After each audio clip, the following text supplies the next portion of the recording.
صل على محمد. حي على الصلاة حي على الصلاة حي على الفلاح حي على الفلاح حي على خير الأمر حي على خير الأمر. الله أكبر الله أكبر لا إله إلا الله لا إله إلا الله. بسم الله الرحمن الرحيم. اللهم اجعل قلبي بارا وعيشي قارا وعملي سارا ورزقي دارا وأولادي إبراهيم اجعل قلب نبيك مستقرا وقرارا برحمتك يا أرحم الراحمين. اللهم صل على محمد وآل محمد وأجل فرجهم. صلى الله عليه وآله وسلم مستقرا وقرارا برحمتك يا أرحم الراحمين. صل على محمد.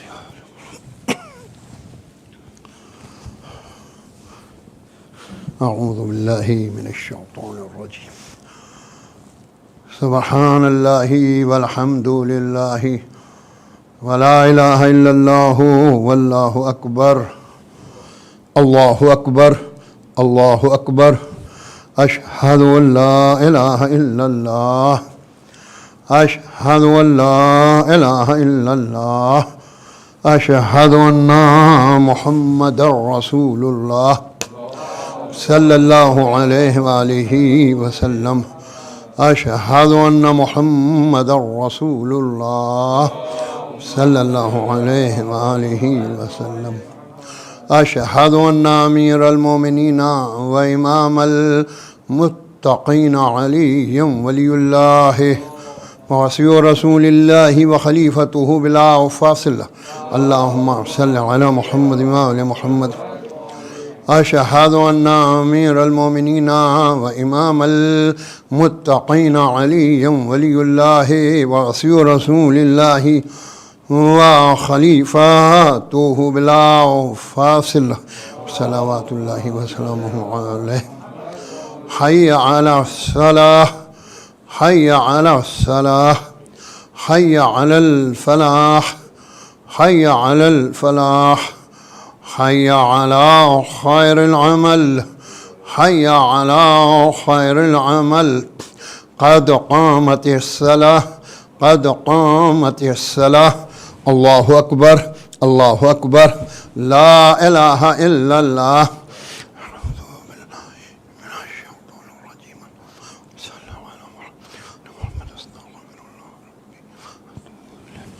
الله أكبر. بسم الله الرحمن الرحيم. الحمد لله رب العالمين الرحمن الرحيم مالك يوم الدين. إياك نعبد وإياك نستعين.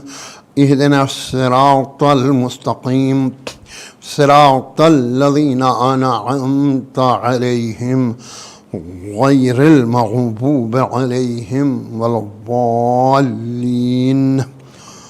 بسم الله الرحمن الرحيم. إنا أعطيناك الكوثر فصل لربك وانحر إن شانئك هو الأبتر. الله أكبر. سبحان ربي العظيم وبحمده. اللهم صل على محمد وآل محمد.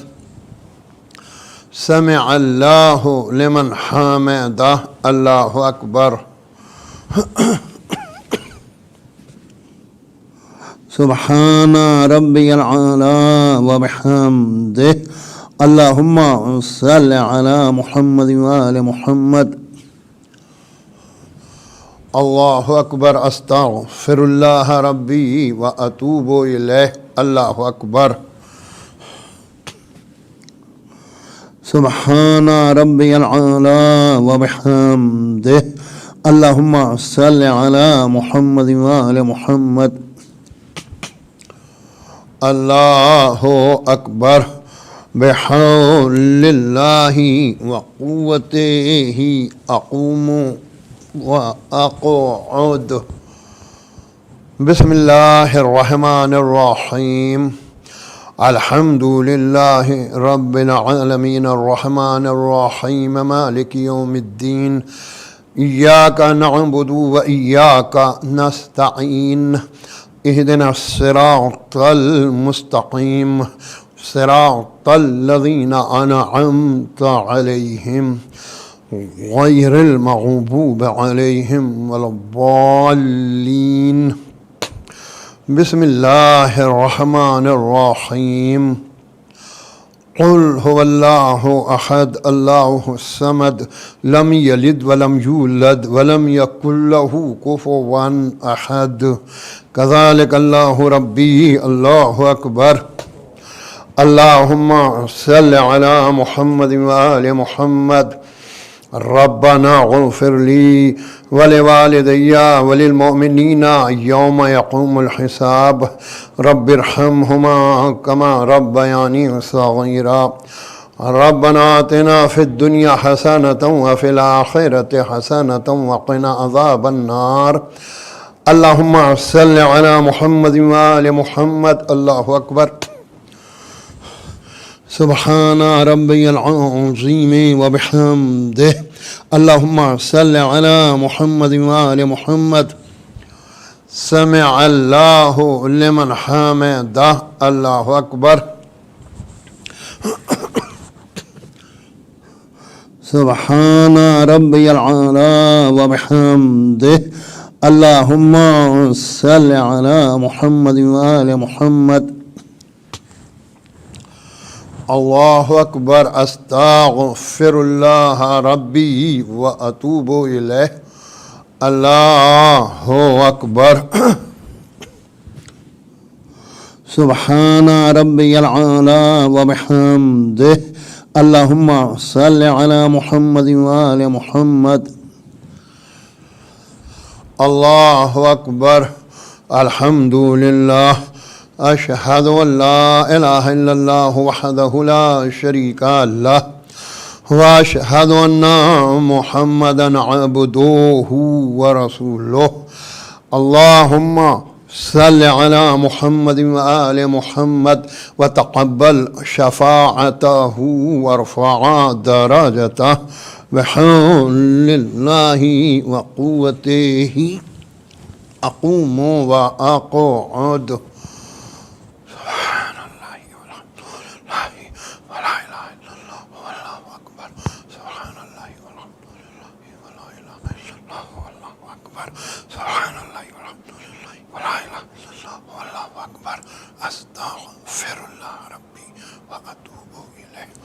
اللہ اکبر. سبحان ربی العظیم وبحمدہ. اللہم صل علی محمد وآل محمد. سمع اللہ لمن حمدہ. اللہ اکبر. سبحان ربی العلی وبحمدہ. اللہم صل علی محمد وآل محمد. اللہ اکبر. استغفر اللہ ربی و اتوب الیہ. اللہ اکبر. سبحان ربی العلی وبحمدہ. سبحان اللہ سبحان اللہ سبحان اللہ. اللہم صل علی محمد وآل محمد وعجل فرجہم واحشرنا معاہم. اللہ اکبر. الحمد للہ. اشہد ان لا الہ الا اللہ وحدہ لا شریک لہ واشہد ان محمدا عبدہ ورسولہ. اللہم صل علی محمد وآل محمد. السلام علیکہ ایہا النبی ورحمۃ اللہ وبرکاتہ. السلام علینا وعلی عباد اللہ الصالحین. السلام علیکم ورحمۃ اللہ وبرکاتہ. اللہ اکبر، اللہ اکبر، اللہ اکبر. اللہم صلی علی محمد و آل محمد.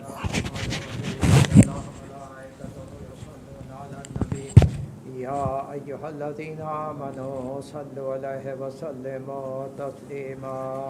اللهم صل على محمد وآل محمد.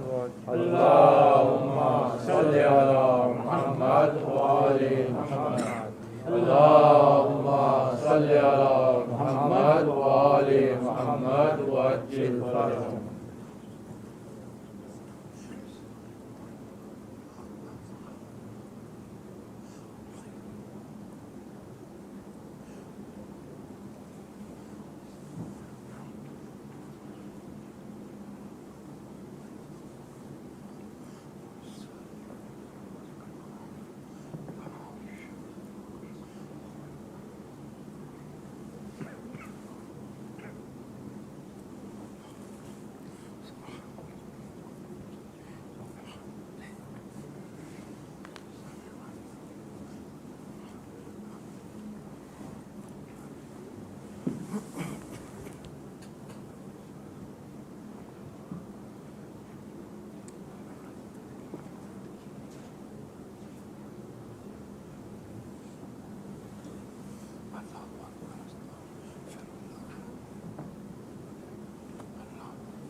بسم الله الرحمن الرحيم. أستغفر الله الذي لا إله إلا هو الحي القيوم ذو الجلال والإكرام وأتوب إليه. أستغفر الله الذي لا إله إلا هو الحي القيوم ذو الجلال والإكرام وأتوب إليه. أستغفر الله الذي لا إله إلا هو الحي القيوم ذو الجلال والإكرام وأتوب إليه. اللهم صل على محمد وآل محمد. بسم الله الرحمن الرحيم. اللهم إني أسألك موجبات رحمتك وعزائم مغفرتك والنجاة من النار ومن كل بلية والفوز بالجنة والرضوان في دار السلام وجوار نبيك محمد صلى الله عليه وآله السلام. اللهم ما بنا من نعمة فمنك لا إله إلا أنت أستغفرك وأتوب إليك. اللهم صل على محمد وآل محمد. بسم الله الرحمن الرحيم. اللهم كل وليك الحجة بن الحسن صلواتك عليه وعلى آبائه في هذه الساعة وفي كل ساعة وليا وحافظا وقائدا وناصرا ودليلا وعينا حتى تسكنه أرضك طاعة وتمتعه فيها طويلا برحمتك يا أرحم الراحمين. اللهم صل على محمد وآل محمد. شكرا شكرا شكرا شكرا شكرا شكرا شكرا لله شكرا لله شكرا لله.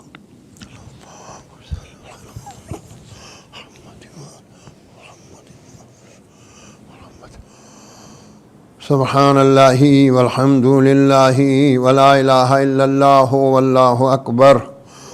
الله أكبر الله أكبر. أشهد أن لا إله إلا الله أشهد أن لا إله إلا الله أشهد أن محمد رسول الله صلى الله عليه وآله وسلم. أشهد أن محمد رسول الله صلى الله عليه وآله وسلم. أشهد أن أمير المؤمنين وإمام المتقين عليا ولي الله ووصي رسول الله وخليفته بلا فاصل صلوات الله وسلامه عليه. أشهد أن أمير المؤمنين وإمام المتقين عليا ولي الله ووصي رسول الله وخليفته بلا فاصل صلوات الله وسلامه عليه. حي على الصلاة حي على الصلاة حي على الفلاح حي على الفلاح حي على خير العمل حي على خير العمل. قد قامت الصلاة قد قامت الصلاة. الله أكبر الله أكبر.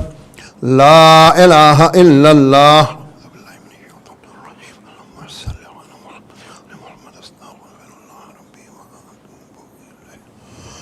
الله أكبر. بسم الله الرحمن الرحيم.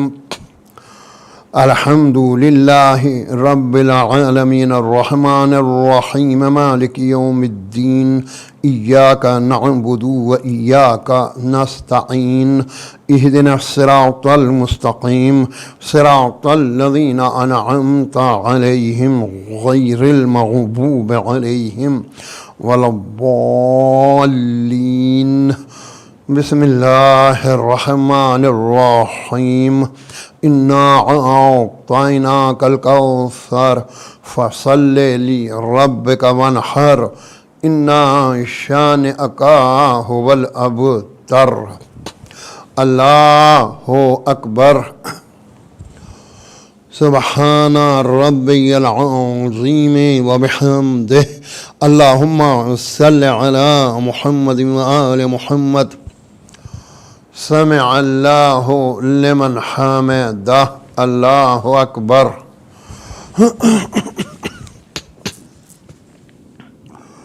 سبحان ربی العلی وبحمدہ اللہم صل علی محمد وآل محمد اللہ اکبر استغفر اللہ ربی واتوب الیہ اللہ اکبر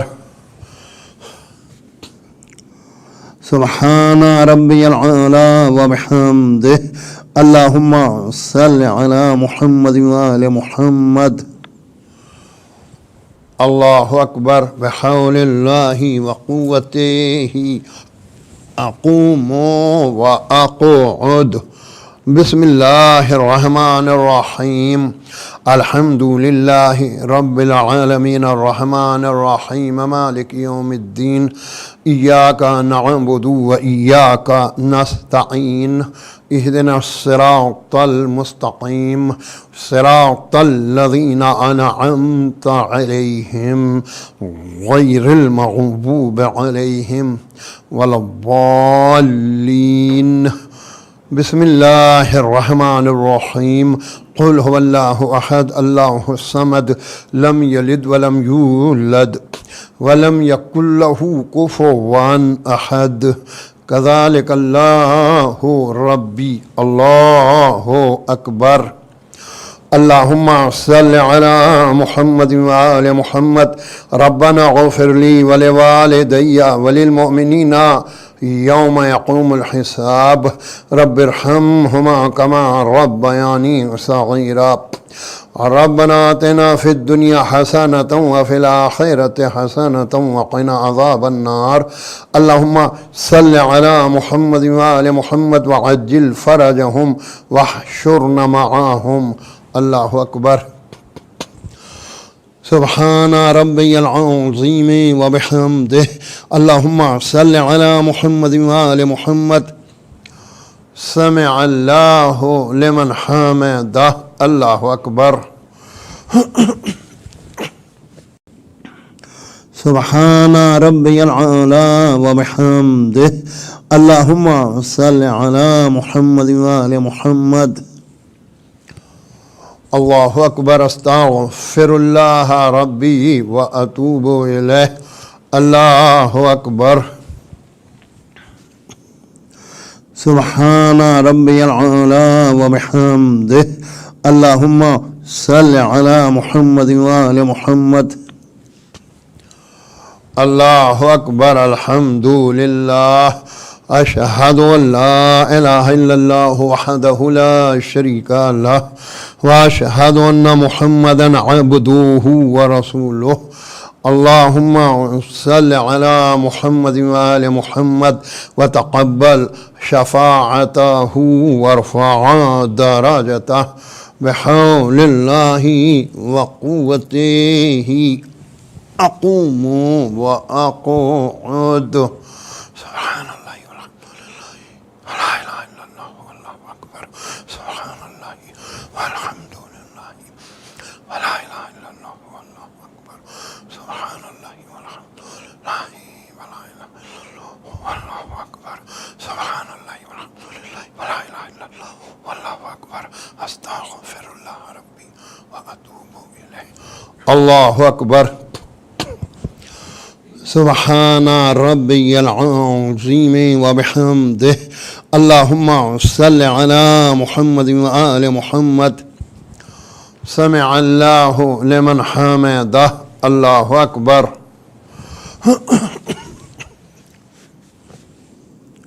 سبحان ربی العلی وبحمدہ اللہم صل علی محمد وآل محمد اللہ اکبر استغفر اللہ ربی واتوب الیہ اللہ اکبر سبحان ربی العلی وبحمدہ اللہم صل علی محمد وآل محمد اللہ اکبر بحول اللہ وقوتہ اقوم واقعد سبحان اللہ والحمد للہ ولا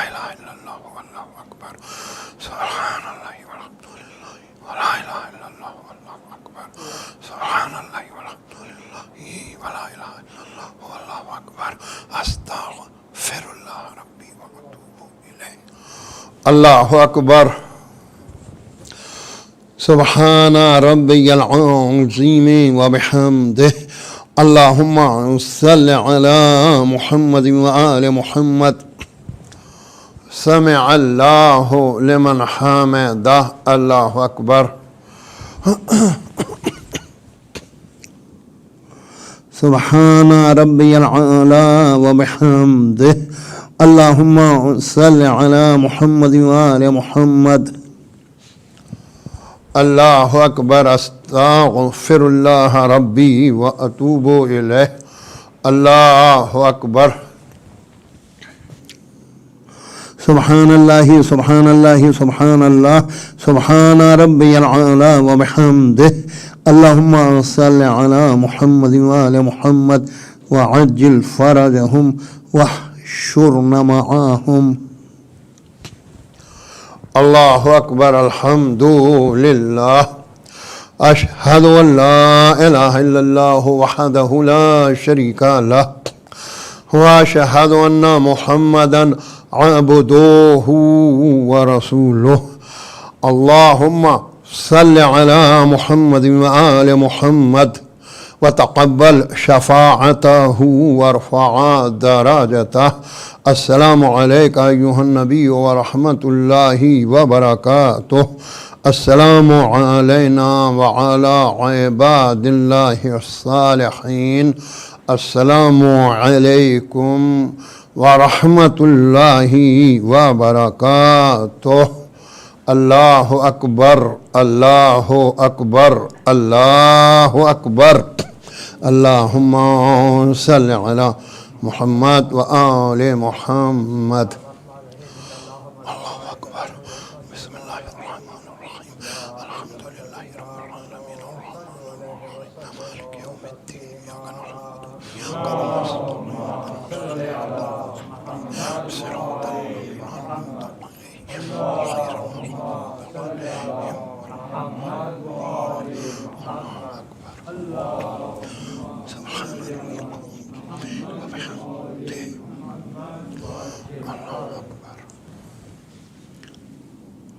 سبحان ربي وبحمده. الله أكبر. سبحان ربي وبحمده. الله أكبر. سبحان ربي وبحمده.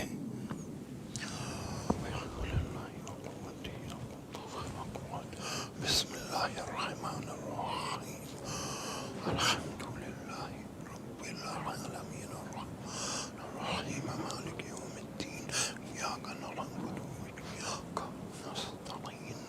اهدنا الصراط المستقيم صراط الذين أنعمت عليهم غير المغضوب عليهم ولا الضالين. الله أكبر. اللهم صل على محمد وآل محمد. الله أكبر. سبحان ربي العظيم وبحمده. الله أكبر. سبحان ربي العظيم وبحمده. الله أكبر. سبحان ربي العظيم وبحمده. الله أكبر. أشهد أن لا إله إلا الله وحده لا شريك له وأشهد أن محمدا عبده ورسوله. اللهم صل على محمد وآل محمد. السلام عليكم ورحمة الله وبركاته. أكبر أكبر أكبر. اللهم صل على محمد. الله أكبر.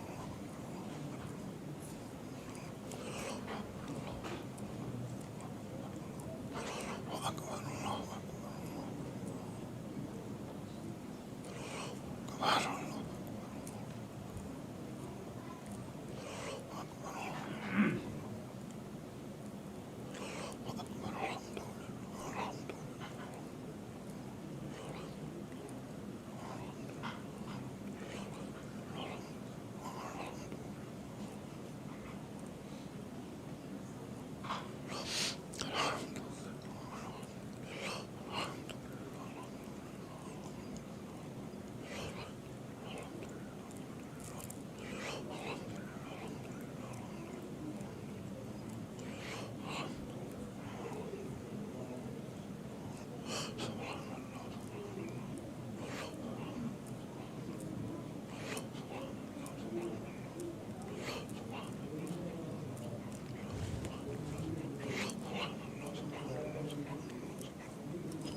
السلام عليك يا رسول الله، السلام عليك يا حبيب الله، السلام عليك يا أمير المؤمنين، السلام عليك يا فاطمة الزهراء سيدة نساء العالمين، السلام عليك يا خديجة الكبرى، السلام عليك يا أبا محمد حسن المجتبى، السلام عليك يا أبا عبد الله، السلام عليك يا ابن رسول الله، السلام عليكم ورحمة الله وبركاته.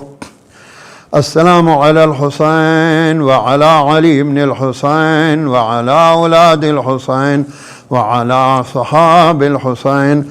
السلام عليك يا أبا الفضل العباس، السلام على علي بن الحسين، السلام على محمد بن علي، السلام على جعفر بن محمد، السلام على موسى بن جعفر. السلام عليك يا غريب الغرباء، السلام عليك يا معين الضعفاء والفقراء، السلام عليك يا سلطان العرب والعجم، يا علي بن موسى الرضا ورحمة الله وبركاته. السلام على محمد بن علي، السلام على علي بن محمد، السلام على حسن بن علي. السلام عليك يا مولانا يا صاحب العصر والزمان، الأمان الأمان الأمان. السلام عليك يا خليفة الرحمن، السلام عليك يا شريك القرآن، السلام عليك يا مظهر الإيمان، السلام عليك يا إمام الإنس والجان، عجل الله تعالى فرجك وسهل الله تعالى مخرجك وظهورك. السلام عليكم ورحمة الله وبركاته. اللهم صل على محمد وآل محمد.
For those of you outside the hall, please come in. The Majlis is getting started. صلی علی محمد و آل محمد.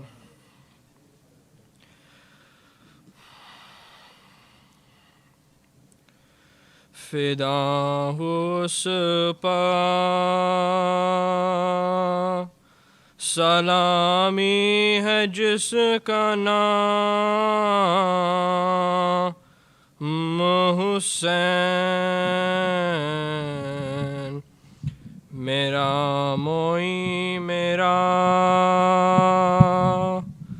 آقا میرا امام حسین. صبا کو بھیج کے روزے پکڑ رہا ہوں دعا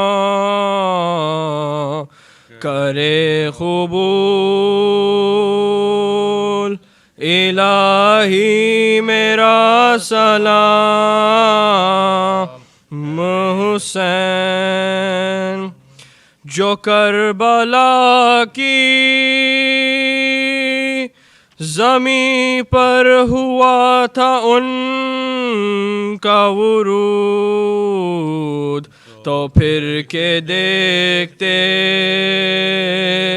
تھے قبر کا مقام حسین. سنا نہائے کسی سنگ دل نے لاکھ کہا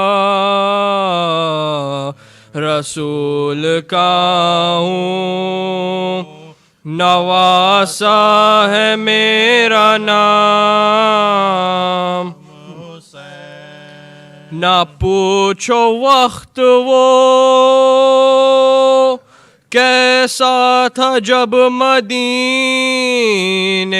سے چلے ہر ایک کا لیتے ہوئے سلام.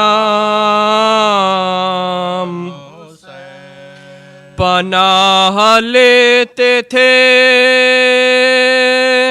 دشمن اجل کے دامن میں جو وار کرتے تھے لے کر علی کا نام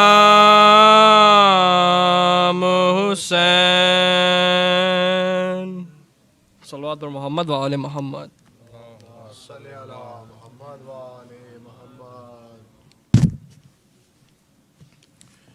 بارے دیگر صلوات.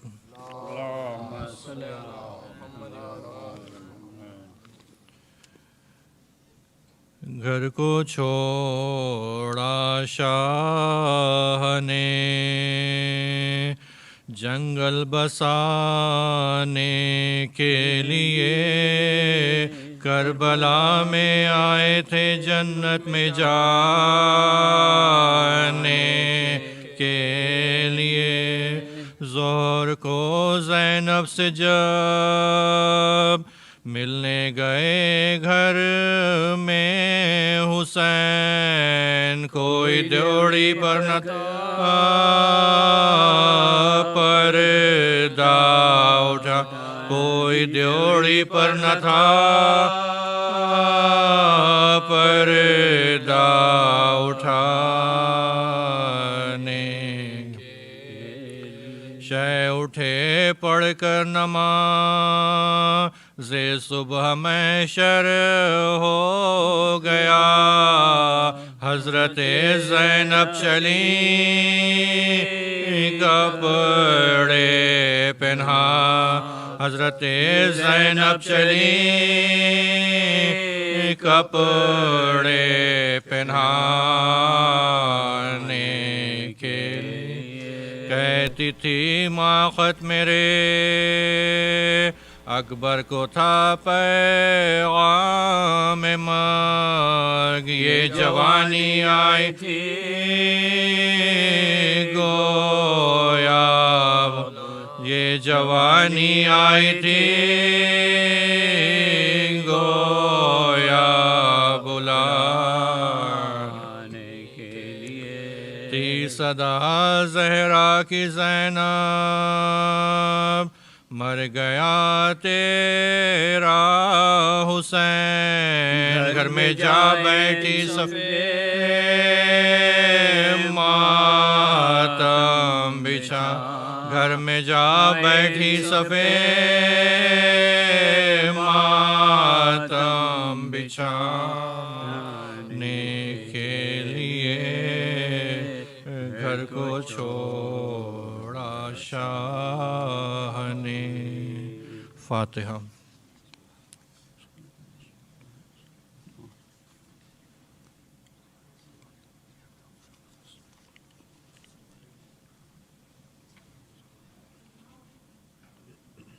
ور محمد وآل محمد صلوات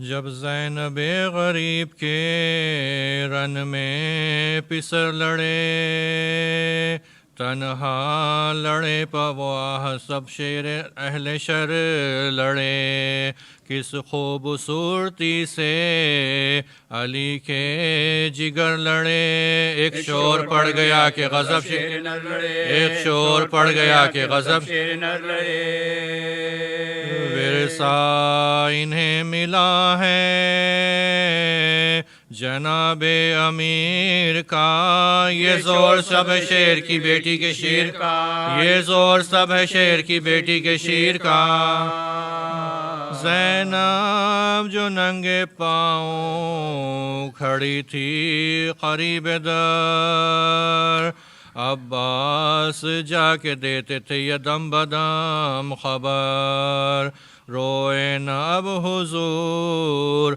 مہم ہو چکی ہے سر لاکھوں سے لڑ رہے ہیں غضب آپ کے پسر لاکھوں سے لڑ رہے ہیں غضب آپ کے پسر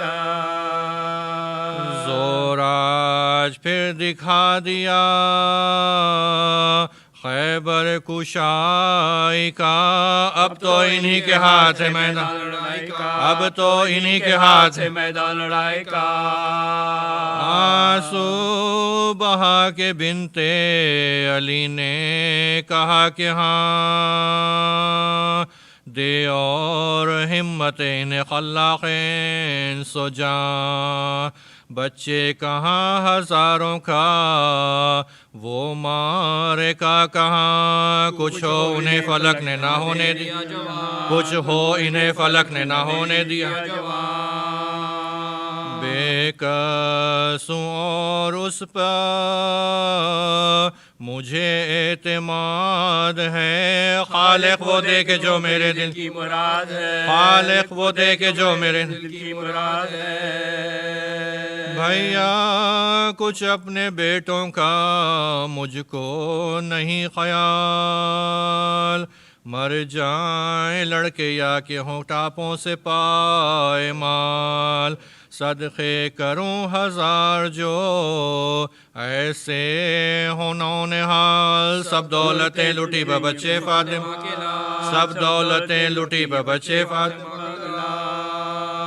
آئے بہن پہ وہ جو بلا ان پہ آئی ہو دنیا میں کوئی ہو کہ نہ ہو میرا بھائی ہو دنیا میں کوئی ہو کہ نہ ہو میرا بھائی ہو یہ ذکر تھا کہ بھائی کو حضرت نے دی صدا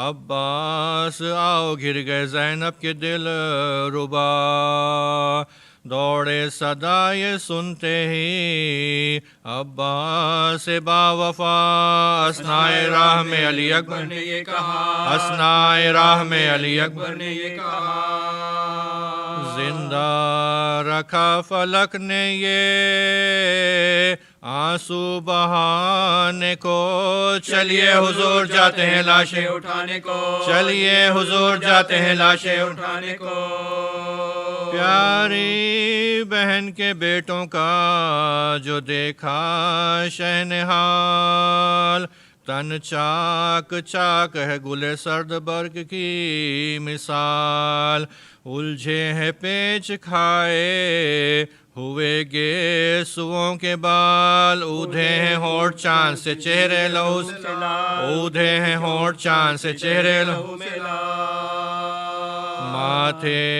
हैं शख्सरों से अमा में भी दूर हैं, सब छोटी छोटी पसलियां तेगों से चूर हैं, सब छोटी छोटी पसलियां तेगों से चूर हैं, चिल्लाए गर्दनों के तले हाथ दे के शाह, मुँह से मिलाओ मुँह के मेरा हाल है तबाह, आँखों में दम था बोलते क्यों कर वो रश के माँ, रोते थे नब्ज़ देख के अब्बास अर्श जा, रोते थे नब्ज़ देख के अब्बास अर्श जा, दुनिया से कुछ करते थे बच्चे पले हुए, हाथों पे थे हुसैन के मन के ढले हुए, हाथों पे थे हुसैन के मन के ढले हुए।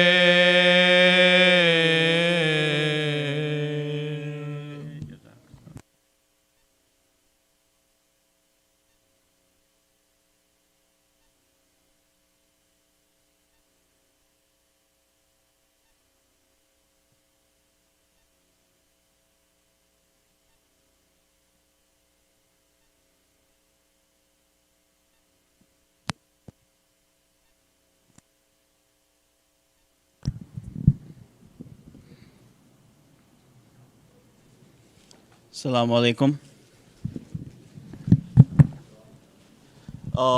Before I begin, I request a loud salawat.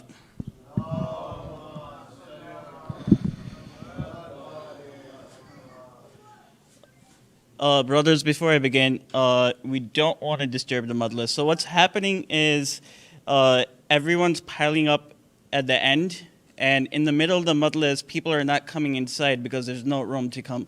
So I'm going to request everybody to please come up here, right by the carpet. Please, everybody in the middle, please come up here, just so that we can have space, because tonight, these are the big nights. Thank you so much.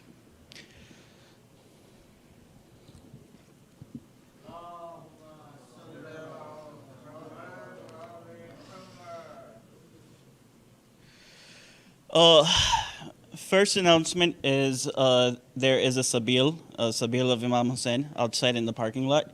So please visit the Sabil, especially if you're listening from the car, please visit the Sabil.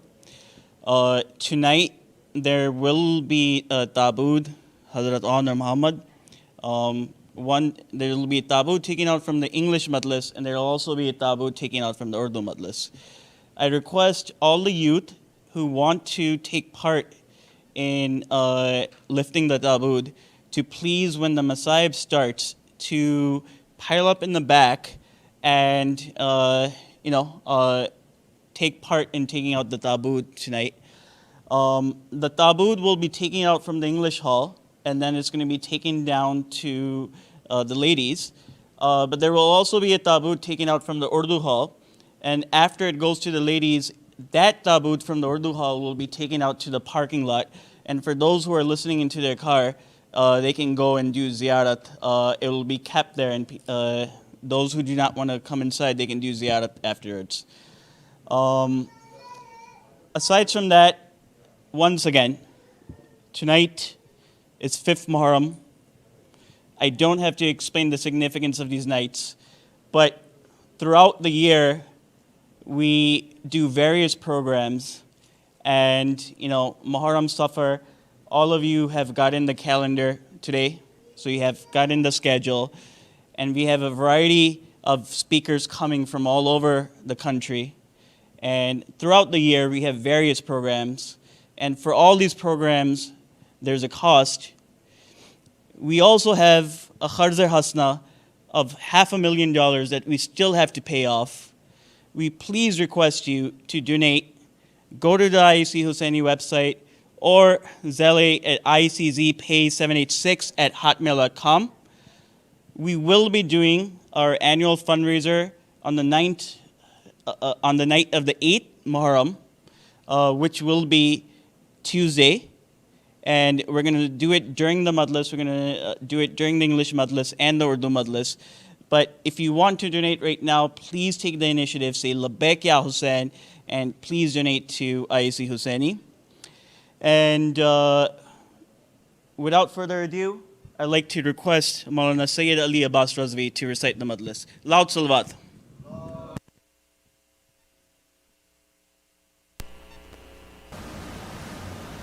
بسم الله الرحمن الرحيم الحمد لله رب العالمين والصلاة والسلام على أشرف الأنبياء والمرسلين سيدنا ومولانا أبي القاسم محمد اللهم صل على محمد وآل محمد وعلى آل بيته الطيبين الطاهرين المعصومين المظلومين الذين أذهب الله عنهم الرجس وطهرهم تطهيرا اللهم صل على محمد وآل محمد.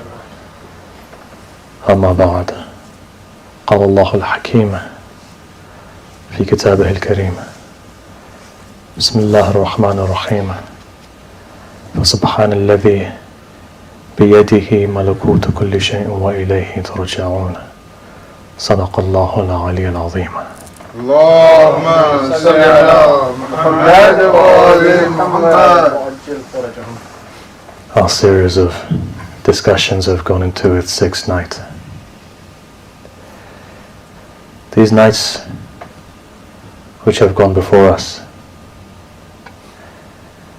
we've been discussing an idea which is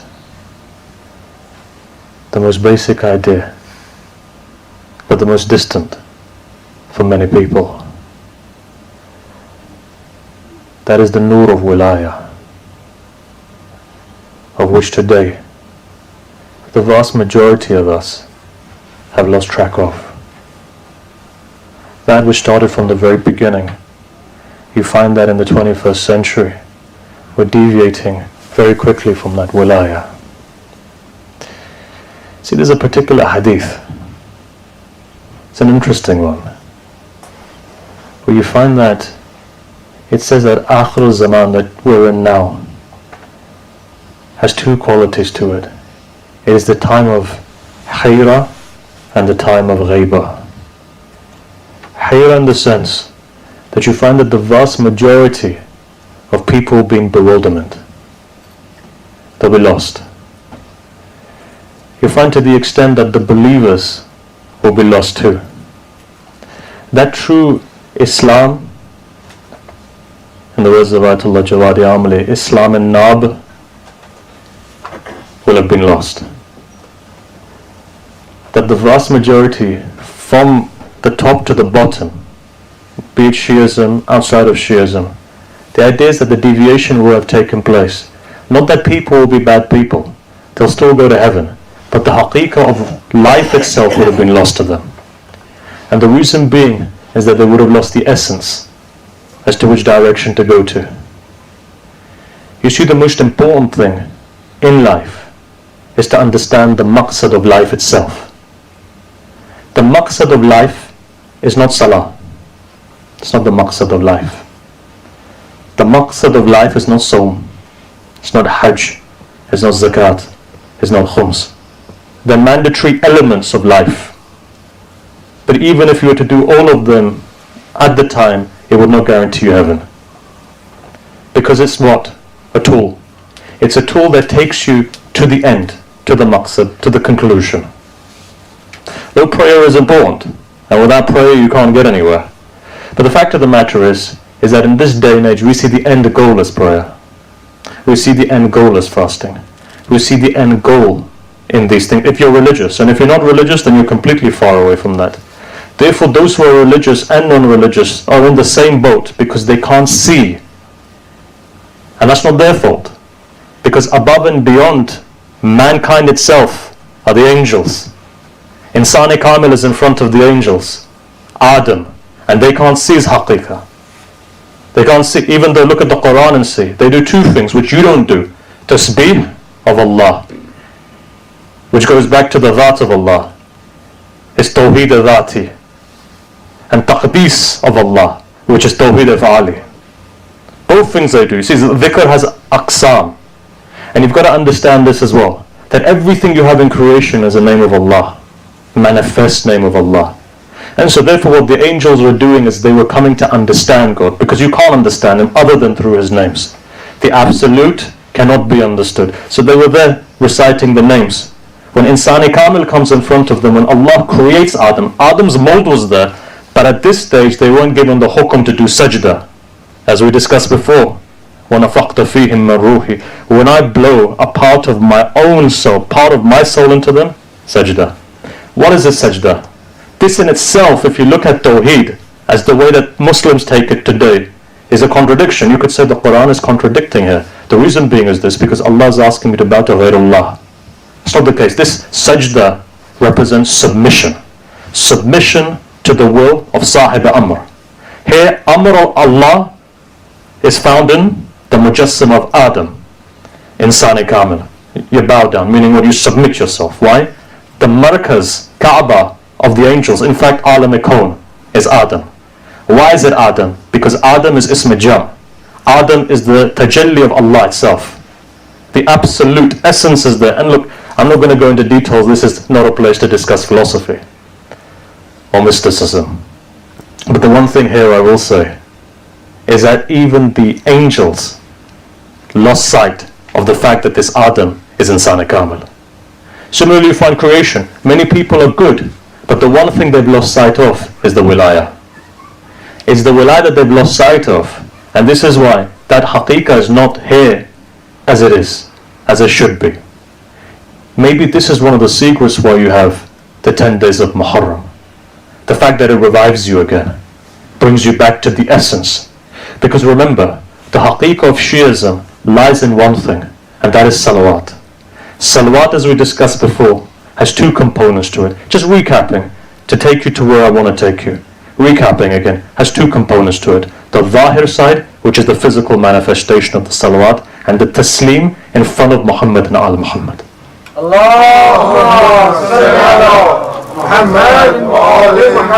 Without absolute submission in front of them, there is no way you can cross the sirat. To give you a hadith, those people who are more firm in wilayah, you'll find that their feet are more firm on the sirat towards the final goal.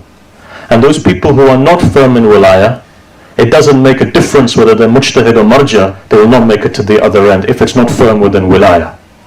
Because one thing is for sure, nobody from the Muslims has more knowledge than shaitan does.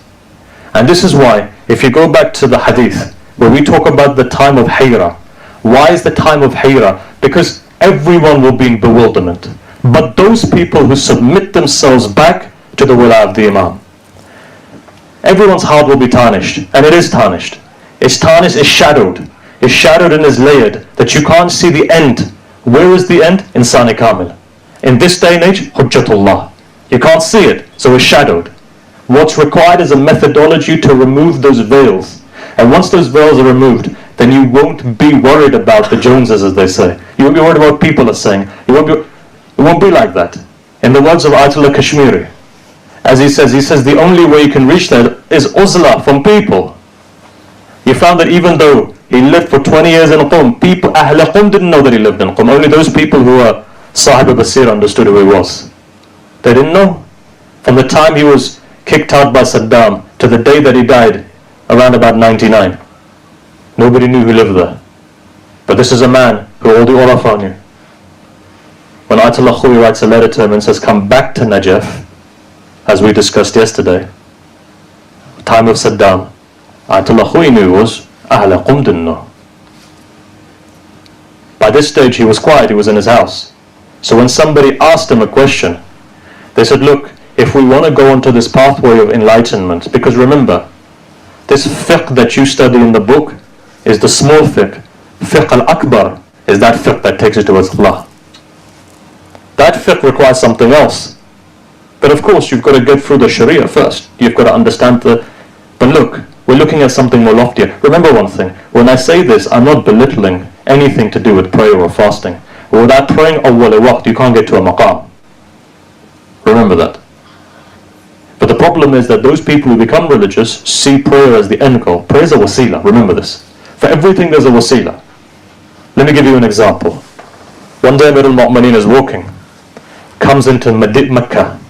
When he comes into Mecca, everyone's gathered around the young man and they're watching him, and he's standing there crying. Tears are dripping from his eyes and they're falling onto the ground.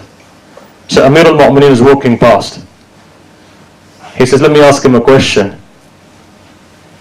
Kumail is with him. Imam goes forward. The young man finishes. He says, young man, can I ask you a question? He says, yes. He says, can you tell me what's the haqiqah of prayer? He says, I don't know. Continues to pray. Imam walks off. Kumail asks him a question. He says, Mawla, he didn't understand what the haqiqah of prayer was. All these tears, for what? Yes, ajr is with Allah. Sincerity is there. But you haven't got to the level that the prayer is meant to take you. Asked him. Kumail said, Mawla, tell me, what is the haqiqah of prayer? Imam says this. It's me. I'm the haqiqah of prayer. You don't understand me? You become Khawarij. You become Daesh. You become others.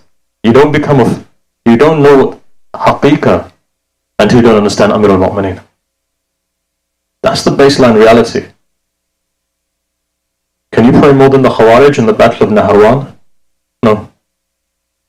Can you recite Quran more than the Khawarij in the Battle of Naharawan? No.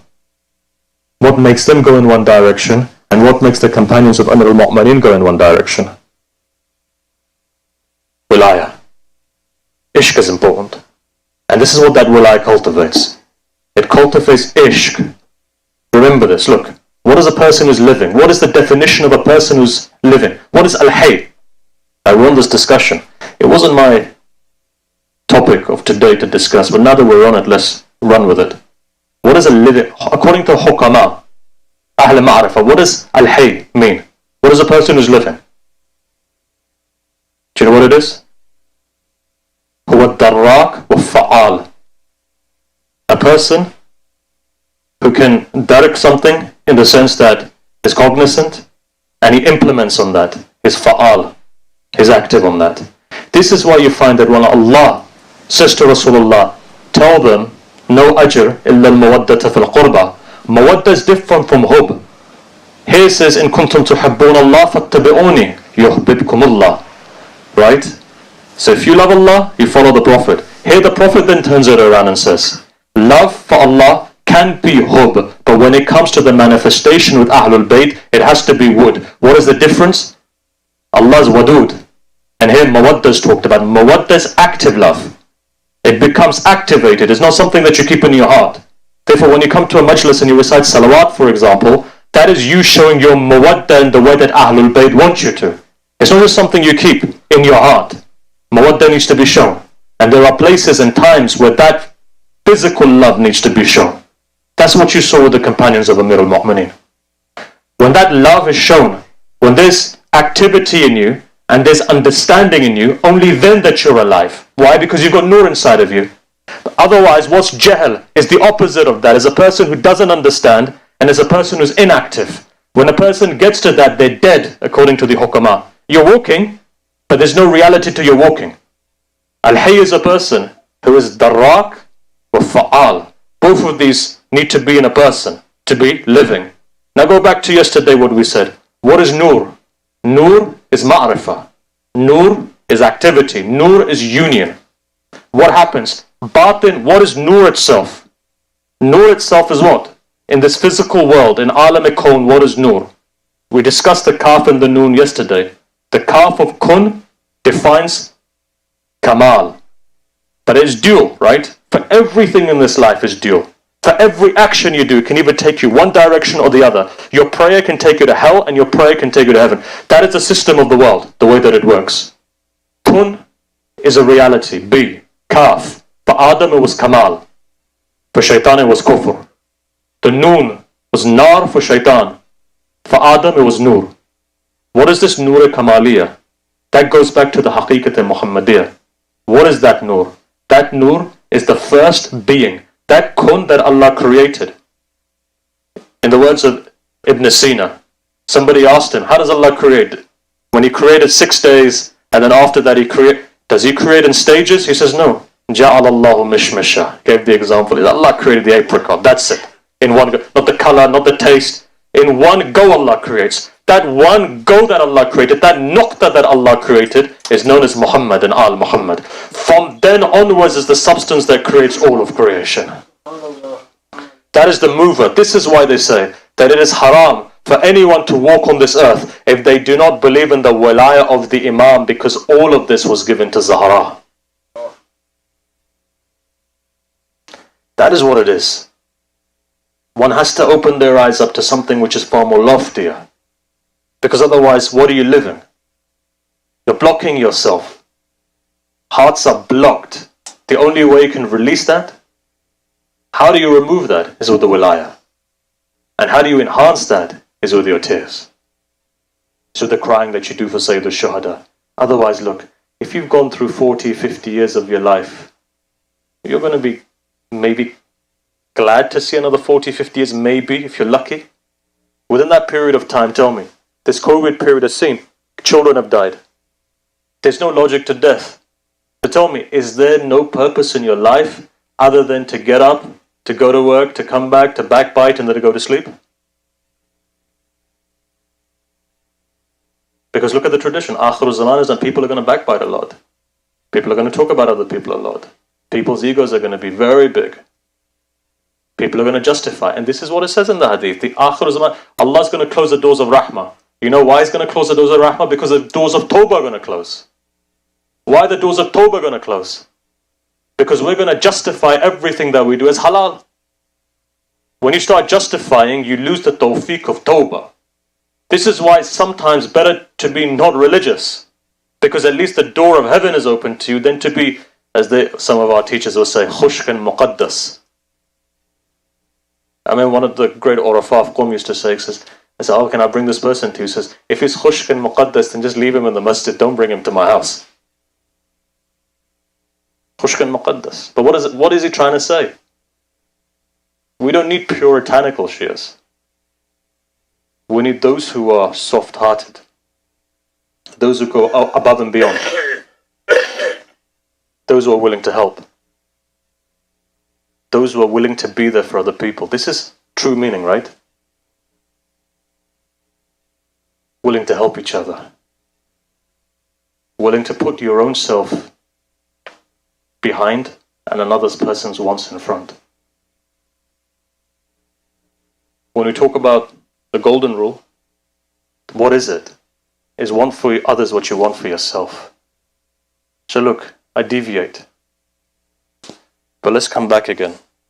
Come back to what I wanted to say. Time of Hayra. In this time, look, there's two forces which are, you could say, developing, building up. On the one side, you find shaitan. Just look at shaitan for a minute. From the beginning of time to now, Amir al-Mu'mineen says in one of his sermons, Al-Zahir's 192, in that he says that shaitan lived 6,000 years before. So he's got an advantage over all of you. He saw the creation of Adam take place. And he's been watching humanity take place. Unlike me and you, shaitan doesn't sleep. And so in this time, he's building and building and building, and he's experiencing. He knows the haqiqat of insan. He knows your weaknesses. He knows your strong points. He knows you. Right? He's not sleeping. Unlike you. You have a life maybe maximum 100 years. In that 100 years, shaitan already knows your weakness. So shaitan is willing to attack you. So in that space of time, you've got to think, right? What do we do? Allah's allowed shaitan to live. And he's allowed to live until the end of time. And he also knows that when the Mehdi comes, his time is over. So what is he going to do? It says in Akhir Zaman, shaitan becomes stronger and stronger and stronger. Obviously, experience teaches him to become stronger and stronger. He knows exactly how to get to you, in what way to get to you, and what your weaknesses are. And he's refined his process of attack, because he's had time to do that. In the words of Sheikh Murtada Zahid, one of the great scholars of Tehran, one, who was Sahib Nafas as well, used to come to the masjid. So one day he came into the masjid, And literally he was completely out of it. So he was stumbling in his prayer. So students watched. 1 day went by, 2 days went by, 3 days went by. On the third day when he was returning home, they came to him and they asked him, they said, Sheikh, you're sahib al-nafas. What's happened here? You seem completely out of it. You're not 100% there. Is there something that's happened? Are you worried? He says, yes, I'm worried. He says, what worried you? He said, 3 days ago I read a hadith of the Prophet. That's what worried me. He said, what did the hadith say? He said, the hadith said this. Rasulullah speaking to Amir al-Mu'mineen. He says, Ali, haqiqat of shaitan is what? He has as many ways of misguiding a person as you have in guiding a person. So now look, today why is it that spirituality is leaving? Religion is becoming literalist and otherwise very moving away, going to the way of the nafs. Because tradition, Ibn Tawus narrates this by the way, tradition is such, our tradition says that you'll see this, when you find morality merging that you don't know what haqq is and batil is. Because you find that when morality will be presented, there will be good in it and there will be bad in it. So what happens? When you mix something up, the truth starts to disappear. Similarly, you go forward and see, what is the method of shaitan? Right? What is the method of Dajjal? And then wait with shaitan and look at it and see. When shaitan whispers, a number of things take place.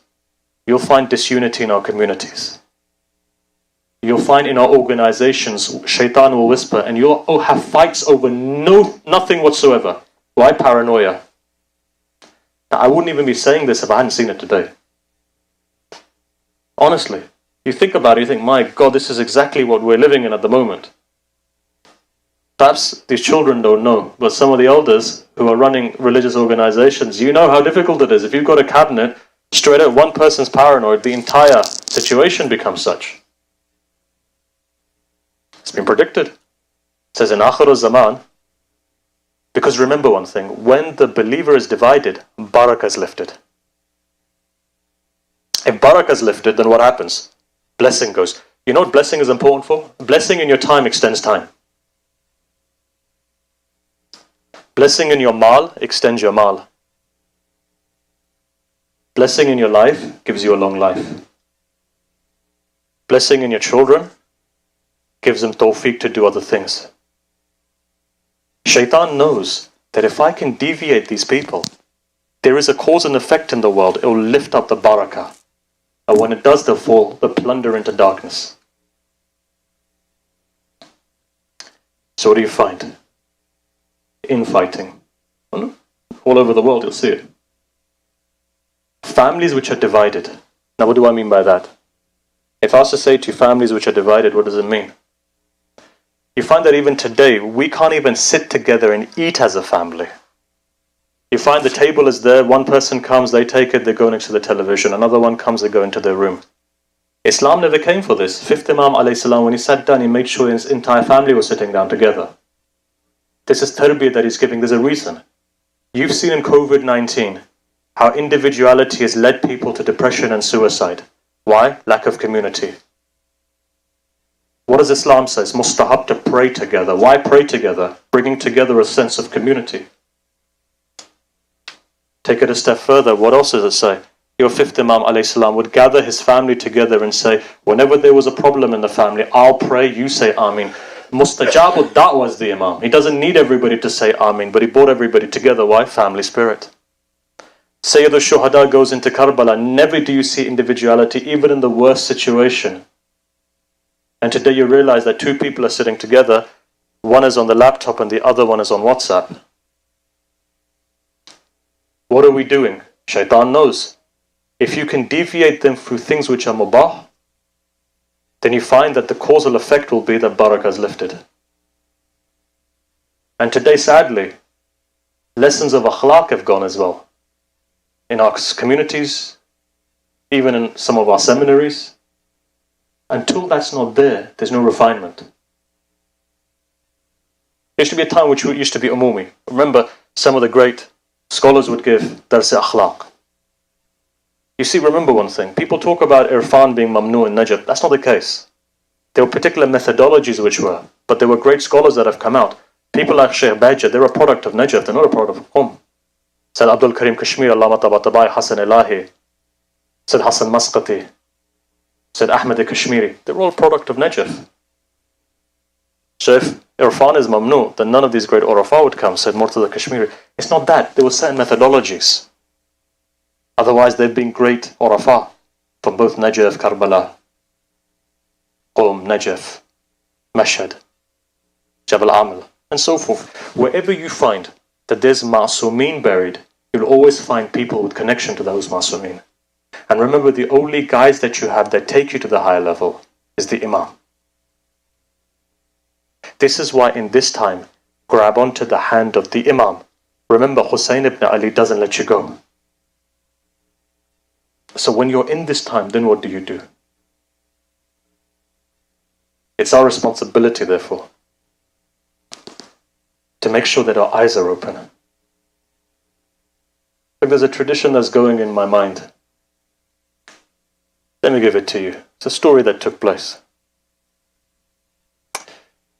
I remember there used to be a very big scholar by the name of Sayyid Ahmed al-Fahri. Sayyid Fahri used to be in Damascus many years ago. This is one of the founders of the house of Damascus. This is going back about in the 80s, late 80s. He's buried in Mashhad. Great man, he was Sahib Nafas. They used to say he had this Ain al-Basira, in Farsi Chashme Barzakh. He could see the haqiqah of a person. He says that one day, or not him, a family member of Ayatollah Bahjat's, there's one day Sheikh Sayyid Fahri comes to our house. As he comes in, he sits down with my father. His father sitting opposite. He says, "I Bahjat, we've been friends for 60 years. You've not fulfilled the rights of a friend." You can imagine saying that to Ayatollah Bahjat. Ayatollah Bahjat said, "How?" He said, "You learned the pathway and you got to the end. You never turn around to grab my hand and take me as well." He said, I Bahjat began to cry. He was sobbing. Why? It's a big statement when somebody says that you haven't fulfilled. Remember one thing, the one thing that the Urafa do is they fulfill the right of others. He began to cry. He says, "Is this the case?" And you could see that Sayyid Fahri was for real. He wasn't joking. He felt the pain. So Fahri says, he says, "Sheikh, it's too late for me now. I'm 80 years old. You write for me a prescription now for me to get to that level. My time is up. My time is up. I don't have the time now to go through this pathway, but there's one thing. From everything that the Imam you've learned from the Ahlul Bayt, just give me one thing. That's it. Something khas that the Ahlul Bayt have given you."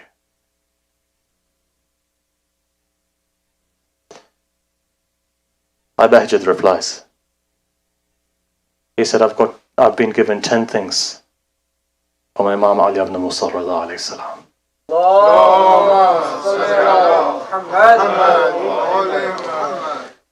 Ayatollah Bahjat said, he says, "I'll tell you one thing.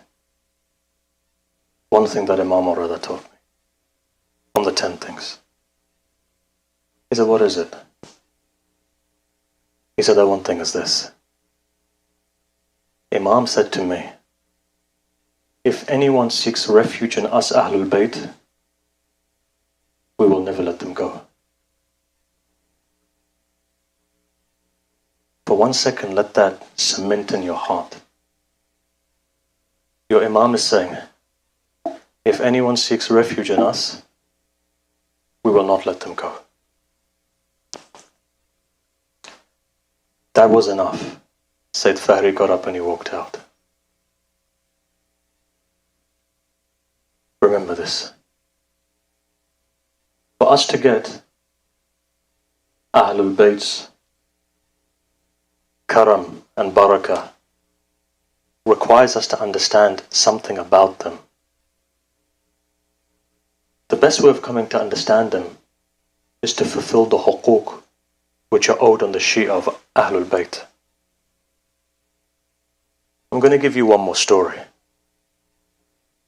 That story goes like this. Think on it. In the time of the Shah, there was a man who used to work in an office.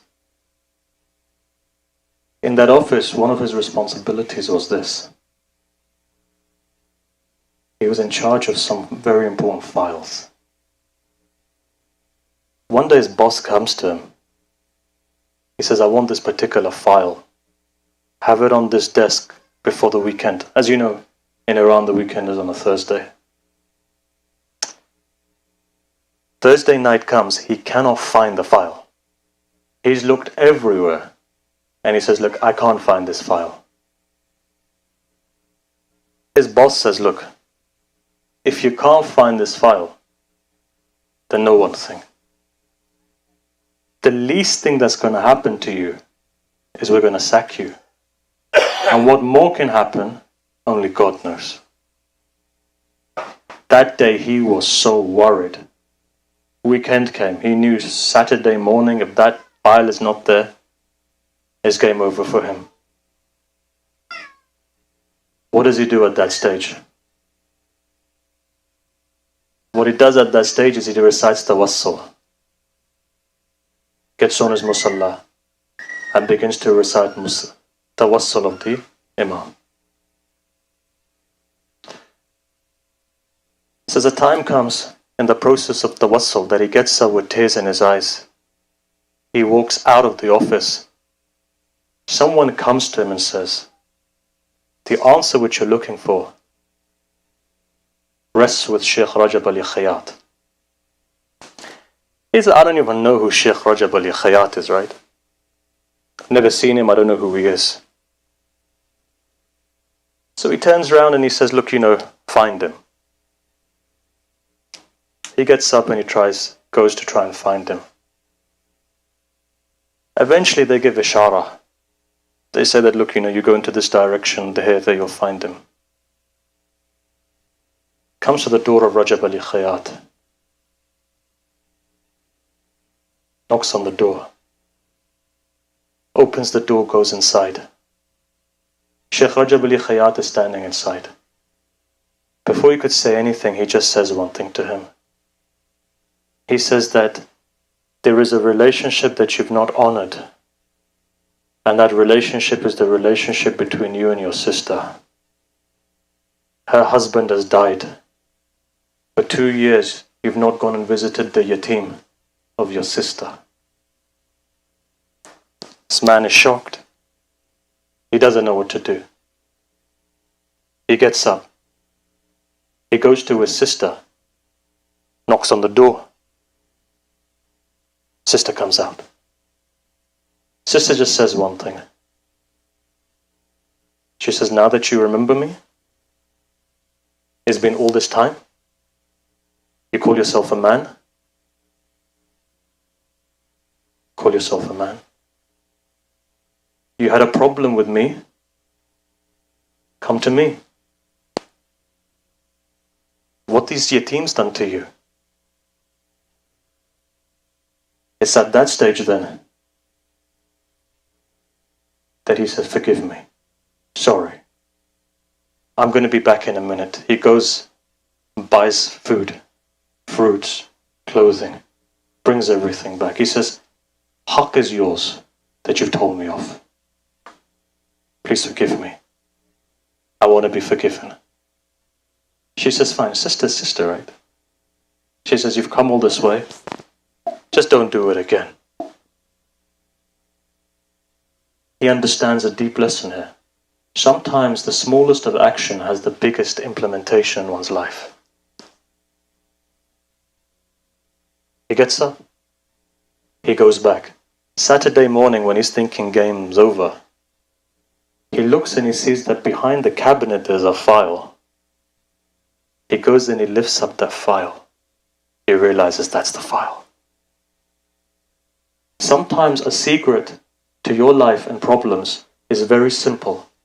If ever you feel difficulty, the first point of action that you need to do is to go to your mothers. The very same mothers that have inspired you to come here to the Majlis, go to them. Seek their intercession. And if your mother's not there, recite a Fatiha. Look, let me tell you something. Ulama have said that whenever you fall into problems and your parents are not alive, go to their grave. Now you turn around to me and say, I don't know where their grave is. It could be in East Africa, it could be in India, it could be in Pakistan, it could be in Iran, it could be in Iraq. What do I do? No problem. Go to the graveyard of the Muslimin. I can't get there. I'm living in the middle of a place where I have to work 7 days a week. I can't. No problem. You can go outside, you can make a line on the floor, make a line, recite Yasin. Between when? Between Thursday after Dhuhr and Friday before Dhuhr. Recite Yasin. And give it to your mother. Ulama of akhlaq say that you'll see that your mother will pray for you there. If not your mother, remember the hukuk of your father. Sometimes you find that a person was the best son or daughter in their life, but then after that, when it comes to the day of judgment, they realize that their maqam is what it should be. They realize father's disowned them. That's why. You forgot my haqq. What was it? After I died, you weren't there for me. You didn't recite for me when my amal books were closed. So remember, sometimes it's as easy as that. Sometimes it's as easy as that. It's the relationships that we forget. And that blocks the wilayah. Why? Because it blocks barakah. Now look, I'm looking at the time, it's going by fast. I'm going to just say one more thing, then I'm going to move on. And hopefully we continue this discussion tomorrow. My apologies, I'm reciting slower than usual. My health is not as good as it should be at the moment. Inshallah, tomorrow when I'm back to normal, we can pick up the pace. But the one thing is this, remember, you've heard from your elders the concept of barakah. Right? You've heard the concept of barakah. Do you know what it is? Do you know what a blessing is? Let me just explain it so that you understand why it's important. I can talk an hour on just barakah alone, but I'll tell you what barakah is. Barakah, Allama Tabatabai gives 3 definitions for it. He says barakah is something which doesn't look anything big. I'll give you an example. If you give me the Quran in a bookshelf looks like one of many different things. But that Quran is full of barakah. You open it up, not only is there shifa for you in every single page. As we said before, you go to one chapter, the secrets of Tayl Ard is in that chapter. You go to another chapter, the secrets of curing yourself from an illness. Another chapter risk, another chapter protection, another secrets of the hereafter, and so forth. Right? The Quran. So there's 3 things about barakah. Firstly, it's khair, it gives you good. If Allah blesses you, there's good in it. Second thing is this about it, that it's continuous. I'll give you an example. You spend $900 in Sindh. You dig a well. Small thing, you think, what's this well? $900. That $900 has a lot of barakah. For as long as people are drinking from it, even in your grave, you're benefiting from it. Right? So, it's continuous.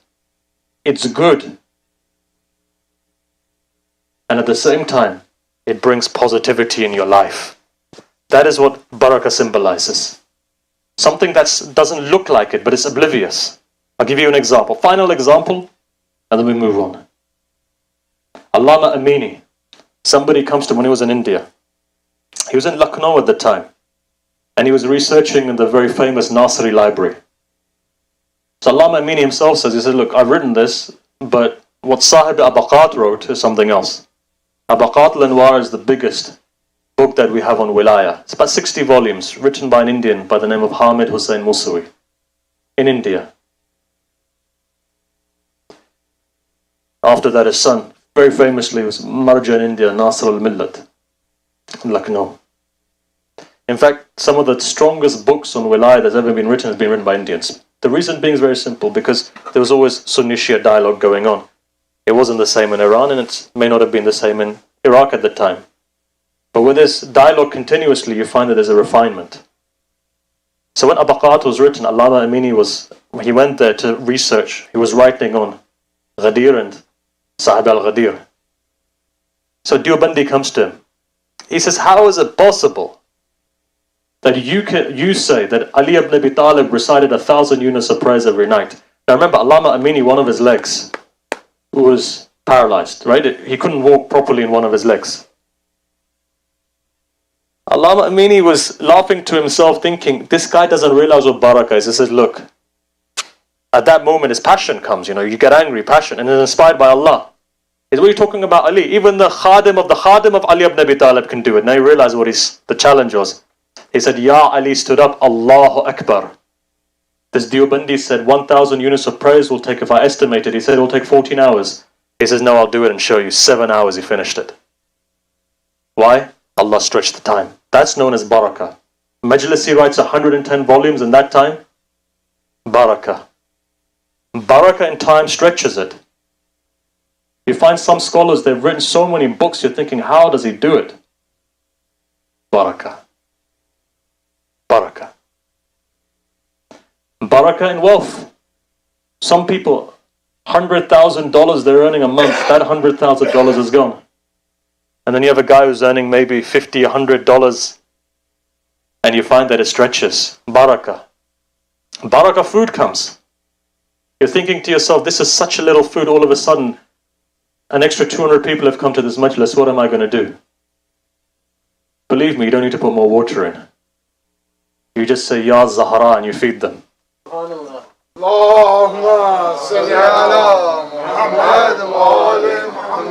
Eyewitness accounts physically say this. They say Ayatollah Qadi, when he used to hold a majlis in his house, loads of people came. They said, oh, what are we going to do? They said, what are we going to do? So many people have come. He goes, don't worry. Puts his hand on it and says, Bismillah. Feed him. The pot is this big. Food is coming, food is coming, food is coming, food is... What is the secret? Secret is this. Remember, this majlis is not my dad or your dad's majlis. This majlis is Fatimatul Zahra's majlis. And when you have the aqidah that she is going to take care of it, then she will take care of it. You just need to have the faith. You just need to know that. You don't need to be anything. You just need to have aqidah on the fact that she's going to take care of it. She's going to take care of it. Remember this. But look, my time has come to an end. We can talk more, we can go into more detail. Inshallah, tomorrow we'll go back to some of the nitty-gritty of our discussion.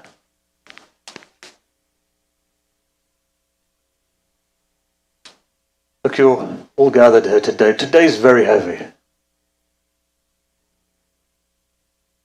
Half of the 10 days have gone.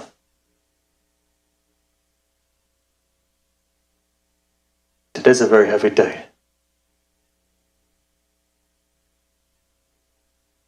Let me say something to you. There were 3 nasls that were destroyed in Karbala, such that today there's no one to call them mother or father. One of them was Muslim bin Aqil, right?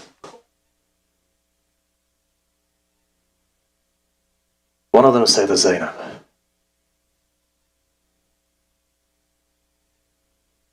Even if I wanted to recite fast, I wouldn't be able to now. I don't have the energy. I'm going to recite slowly. Remember one thing, for those people who have been to the qabr of Sayyidah Zainab, you know du'a's answered there faster. Many people have asked the question, why is it so fast that it's answered? This is not just Shia who make this hypothesis. Some of my closest Sunni friends have said to me that from everywhere that we've gone, when we go to Sayyidah Zainab, dua is instantaneous. I thought on this, I thought to myself, something came in my mind.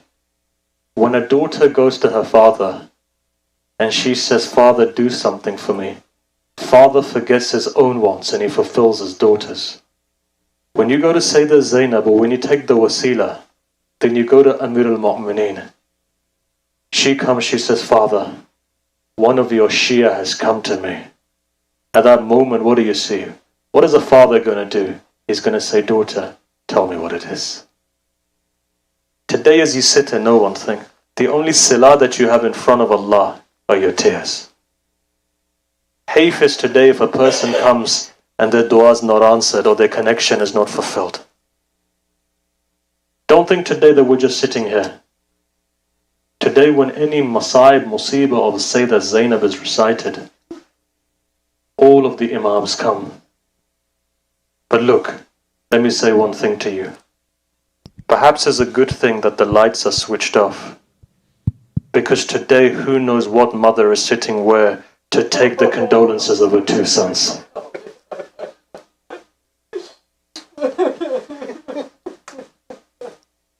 If Sayyidah Zainab was to be here today, what would you do? How would you give your condolences? I tell you one thing, this is my firm aqidah, that the minute we talk about own and Muhammad, a mother does come to take condolences.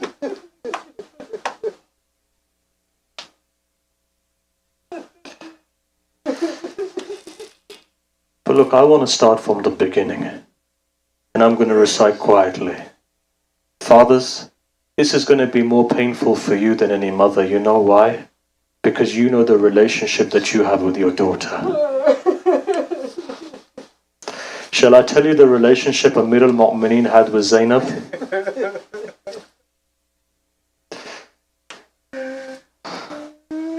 If only I can. Zainab was 5 years old when Zahra's body was lying there.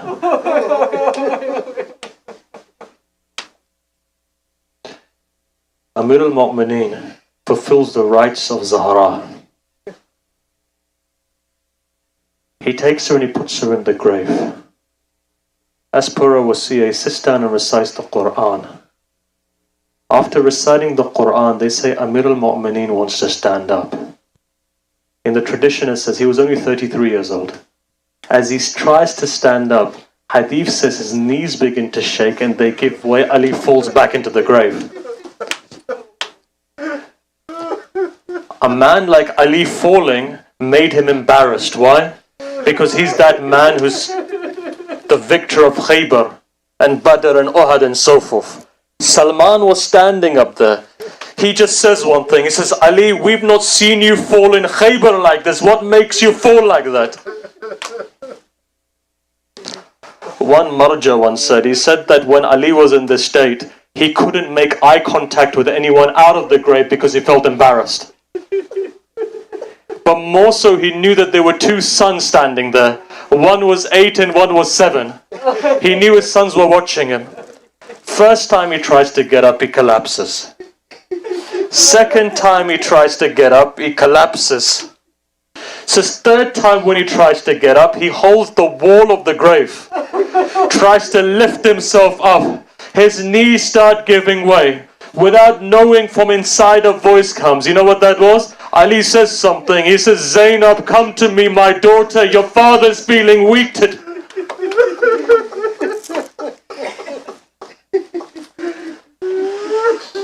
They say two small hands come, says, Father, if my mother's not here, Zainab's here for you.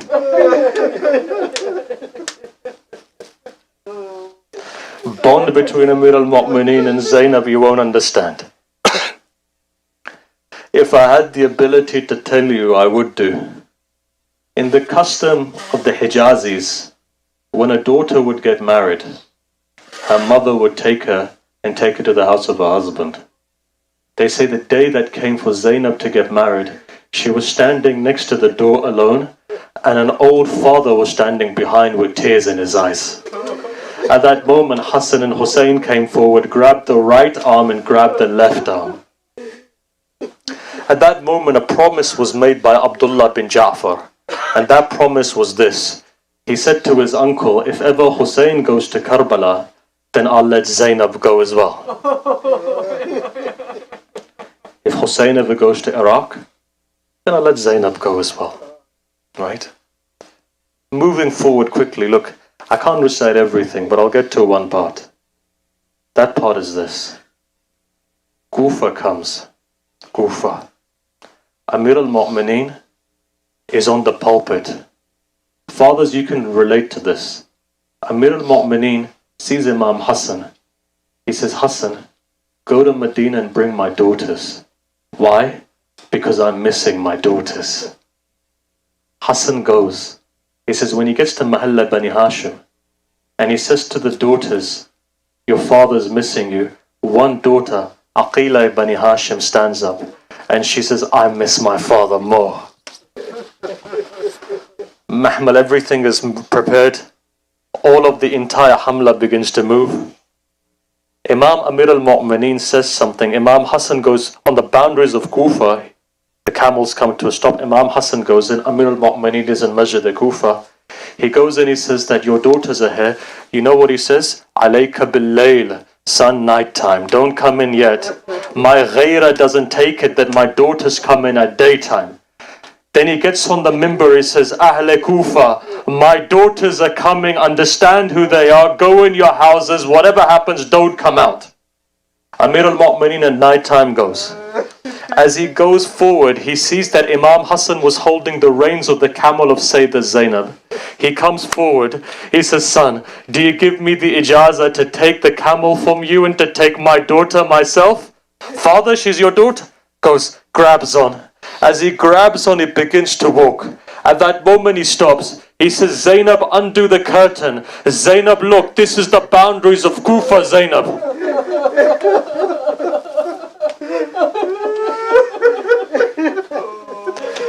Zainab looks. She closes the curtain again. Amir al-Mu'mineen now begins to walk again.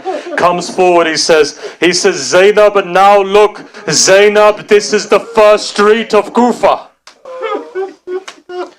Again she looks, again Amir al-Mu'mineen begins to walk. Comes forward and says, now Zainab, this is the first road of Kufa. Again begins to walk, but a time comes where even Zainab can't take it. What is that time? When Amir al-Mu'mineen says, undo the curtain, Zainab, this is the bazaar of Kufa. Zainab can't take it. She says, tell Abbas, tell Muhammad the Hanafiya, why are you telling me I'm never going to come here? Says, no Zainab, a time is going to come when I'm not going to be here.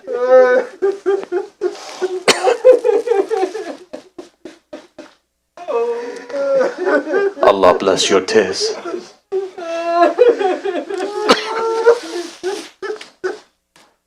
Look, I won't be able to recite, you won't be able to listen. Fathers, forgive me that I'm reciting this. I know you can't take it. But now just imagine if Amir al-Mu'mineen is there, and what would you say? Look, I forget everything. I'm accelerating to the last point. Point is this. Amir al-Mu'mineen is about to leave this world. He gathers all of his children together. Once he gathers them, he says something. He says, Hassan, Hussein's not here. Where's Hussein? Can you get my Hussein?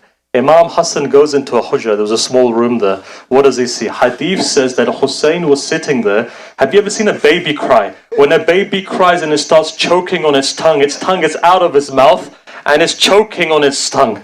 You know what they say? They say Imam Hussein's tongue was out and he was choking, he was crying. At that moment, Imam Amir al-Mu'mineen, Imam Hassan turns around, he says, brother, if you cry like this, what's going to happen to our father when he sees you?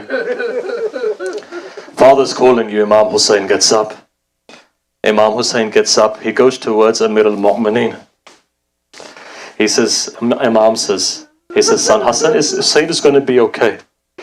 Why'd you cry for? You know what he says? He says something heartbreaking. He says, Father, when our grandfather Rasulullah died, you were there to comfort us. When our mother Zahra died, you were there to comfort us. Father, you're leaving now. This is Kufa. Who's going to be there to...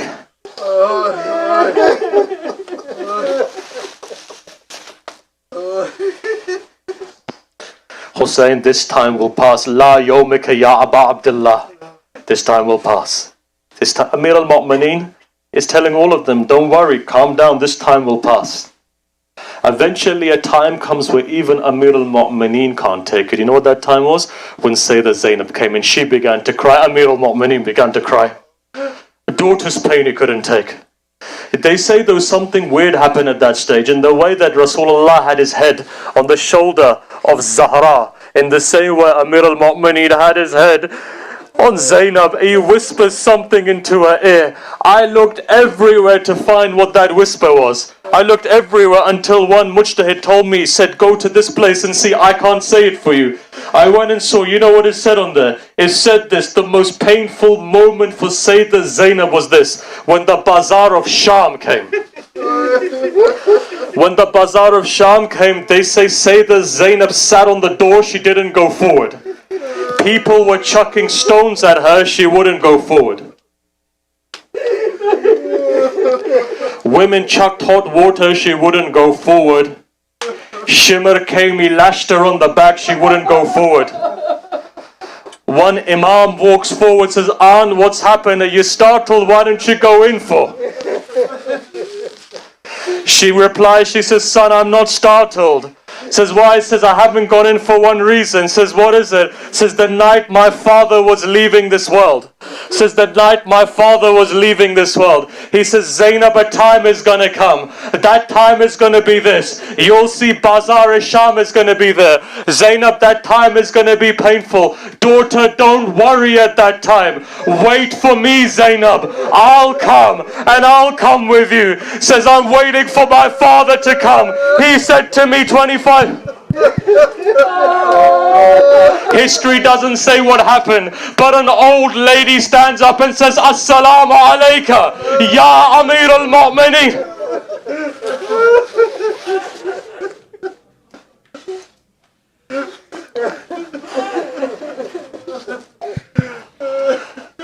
Look, if I could recite more, I'd recite more. Allah accept you. Just remember one thing who you're giving condolences to. I said for the fathers now women, my mothers and sisters and daughters who are sitting next door, or wherever you're sitting in this world, remember one thing. Who knows which broken-hearted mother is sitting next to you? If Zahra was to come to you now, what would you give her? What do you have to give? 9th of Muharram comes. 9th of Muharram comes. Everyone has their children in their tents. Imam Hussein is walking past. He walks past a tent. In that tent there's a mother sitting there with 2 of her sons. She's putting her hand through their hair and she's just saying one thing. I'm not going to recite all of it. I'm going quickly to the final part. She just says one thing. She says, oh my lions, oh my sons, you're the grandson of Ja'far al-Tayyar. You're the grandson of Haydar al-Qarrar. Says, tomorrow there's going to be a day like no other. Sons, I want you to go out and I want you to give your life when it comes to your uncle Hussein. But sons, remember one thing. You'll get to the Furat, sons, but just remember, Sakina's thirsty. Whatever you do, don't drink from the water. Day of Ashura comes. One mother looks and says, why haven't your bodies come back? Why don't you go into the battlefield? Says, my uncle doesn't allow us to go. Says, go and ask your uncle. 2nd time, my uncle doesn't allow. 3rd time, my uncle doesn't allow. You know what Sayyidah Zainab says? She says, call Abbas. Abul Fadl Abbas comes. Says, Abbas, go and tell Hussein, for the sake of my haqq, send my sons. Abbas goes. He says, Sayyidah is saying, for the sake of our haqq, Sayyidah Shuhada stands up. Goes running to the tent, says, sister, what have you said? I wasn't sending him to the battlefield. Maybe Abdullah bin Ja'far is not happy with it. She says, no, he's told me to send these children. You know what Riwayat say? Look, I can't take it, nor can my heart take it to recite this. Riwayat says this. Go to all of Sahib al-Maqatil have all said, Imam Hussein and Abul Fadl Abbas both come out. One puts one on the horse, the other one puts another on the horse. Both of these moons of Banu Hashim go into the battlefield. Both children are fighting, and both children are fighting. One goes from the middle, qalb of the army, the other one goes from the side. Both of them come to the Furat. As they come to the Furat, they don't drink from the water. A man comes, he takes a sword, hits it on the head of Awn, and the other one comes and hits it on the head of Muhammad. One of them dies instantly, the other one falls to the ground. As he falls to the ground, he calls his uncle. He says, uncle, come and help me. Sayyid al-Shuhada goes running. When he gets there, this small child has still some energy, life left in him. You know what he turns around and says? He says, uncle, just tell our mother that we got to the Furat, but we didn't drink any of the water.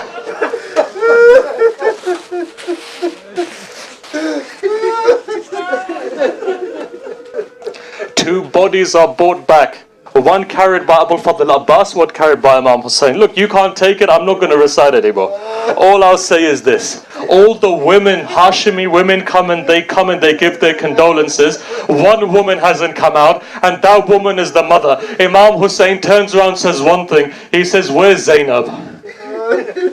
Zainab comes out, sits down in between both of the bodies, puts one hand on one chest, puts one hand on the other, and just says one thing. My lines, which one should I give as sadaqah for Hussein?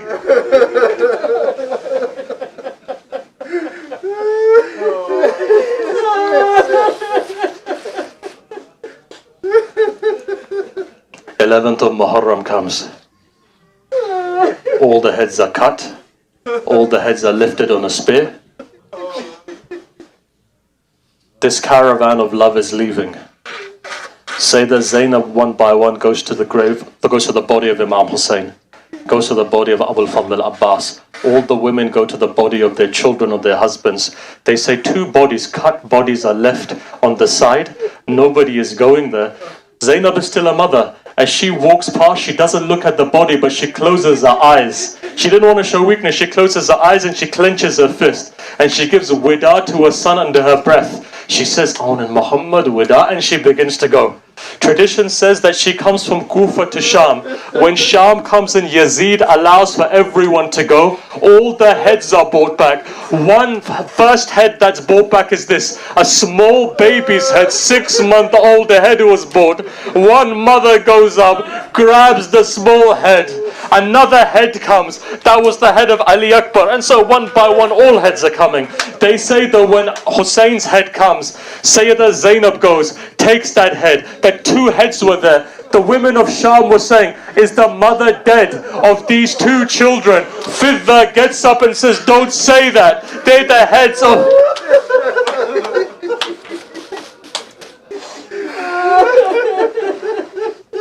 When the heads are brought again, Zainab closes her eyes, clenches her fist, says wida again.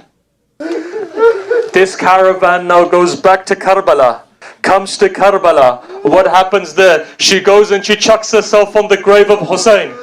Goes to Abu Fadl al-Abbas. Again, there are two graves over there. Again, she closes her eyes, clenches her fist under her breath, again says wida, doesn't show anything. What happens? She goes back to Medina. Look, I'm not reciting any of it. Going back to Medina. What happens in Medina? First place she goes to the what? Grave of her grandfather. Look, you can't take it. Crying continuously is only for Imam Zain al-Abidin.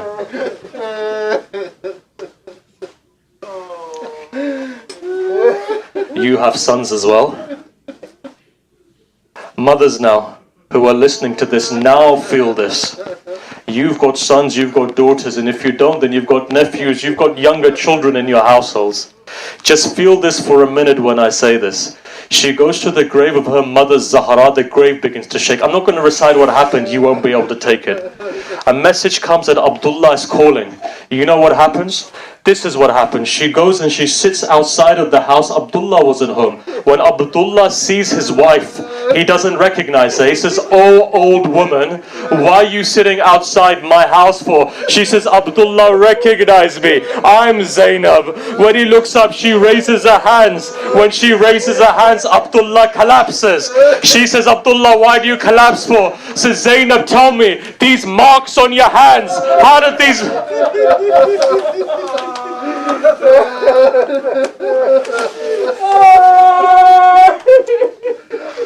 She goes inside of the house. As she gets to the sand, that mother who didn't cry in Karbala and that mother who didn't cry in Kufa and Sham, they say when she saw two small musallas there, she goes up, grabs the musallas, puts it to her chest. "Oh, then Muhammad, without you I don't want to live any..." حق کر گئے مادر کے ادا سارے کے سارے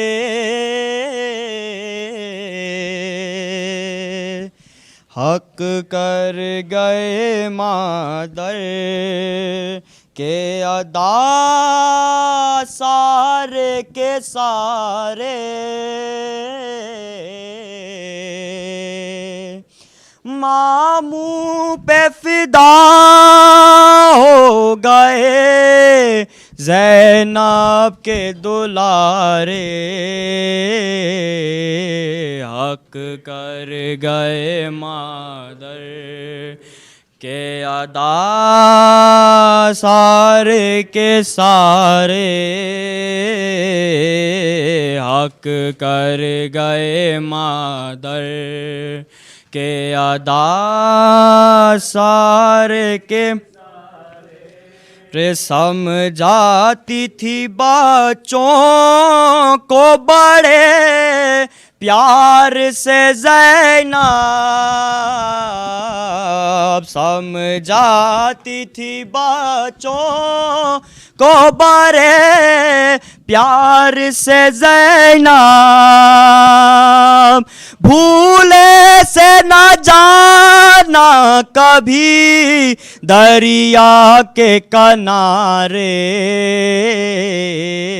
حق کر گئے مادر کے ادا سارے کے سارے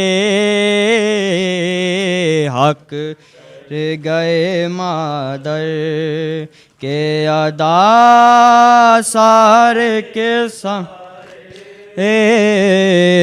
پیاسی ہے سکینہ رہے ہے آن یہی دھیان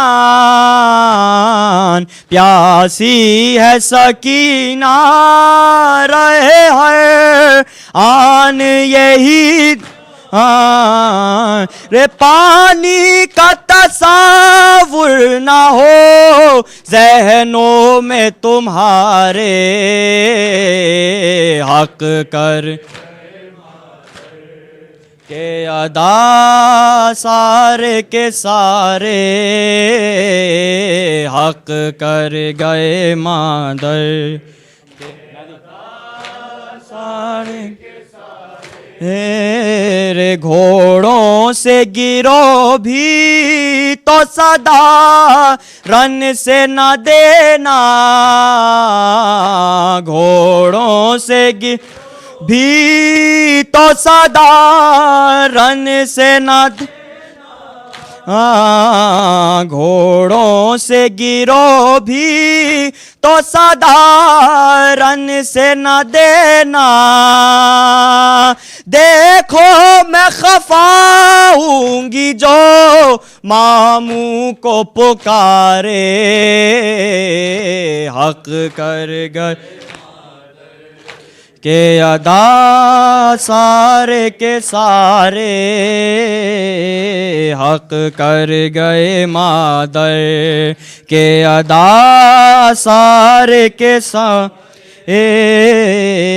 میں خیموں سے دیکھوں گی جاری کون ہے تو میں دیکھوں گی جاری کون ہے میں خیموں سے دیکھوں گی جاری کون ہے تو میں للکار کے پہلے جو بنے سعد کو مارے حق کر گئے مادر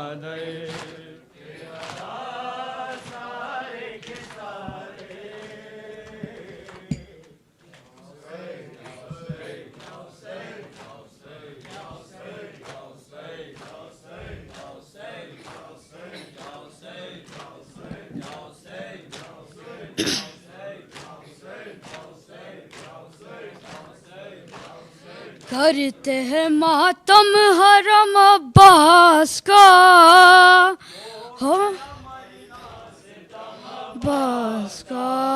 کرتے ہیں ماتم حرم عباس کا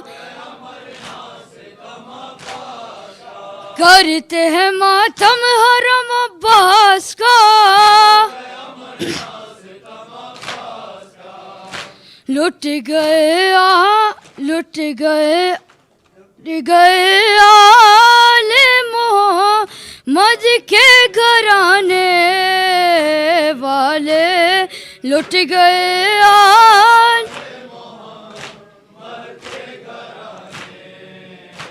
والے لٹ گئے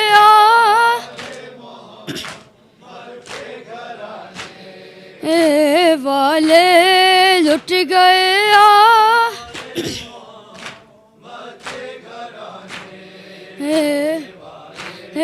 تر سے پانی کو جو کو سر کے پلانے والے لٹ گئے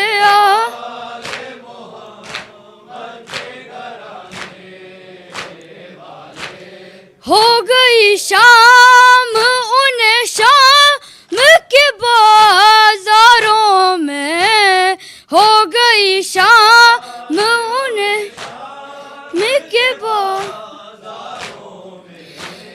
ایک بیمار کو لاکھوں ہے ستانے والے ٹوٹ گئے آل محمد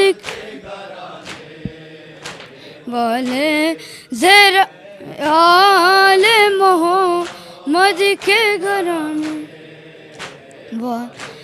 زیرا کہتی بخشوا لوں گی انہیں میں شر میں زیرا کہتی بخشوا لوں گی انہیں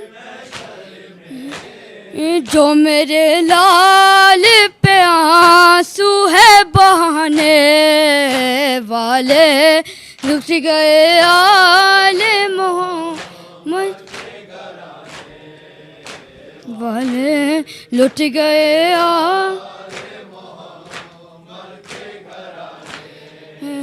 والے پانی تک تو نے نہ پایا میرے مظلوم حسین پانی تک تو نے نہ پایا میرے مظلوم کند خنجر سے بھی پیاس اپنی بجھانے والے لٹ گئے آل محمد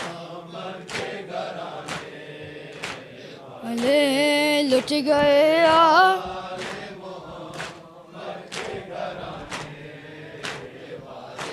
روکے کہتی تھی سکینہ میرے چاچا ہو کہاں روکے کہتی تھی سکینہ میرے چاچا ہو کہاں لوٹ کر آئے نہیں پانی پلانے والے لٹ گئے آئے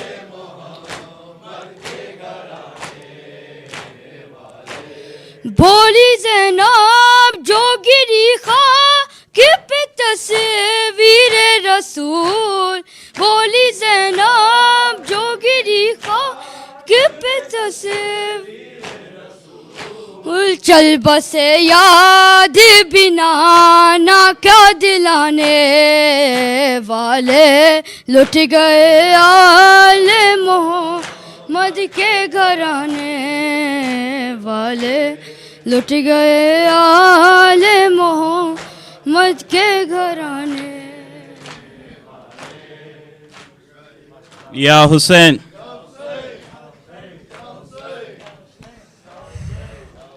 میں آن محمد کو تیرے پاس ہوں لائی میں آن محمد کو تیرے پاس ہوں لائی میں آن محمد کو تیرے پاس ہوں لائی میں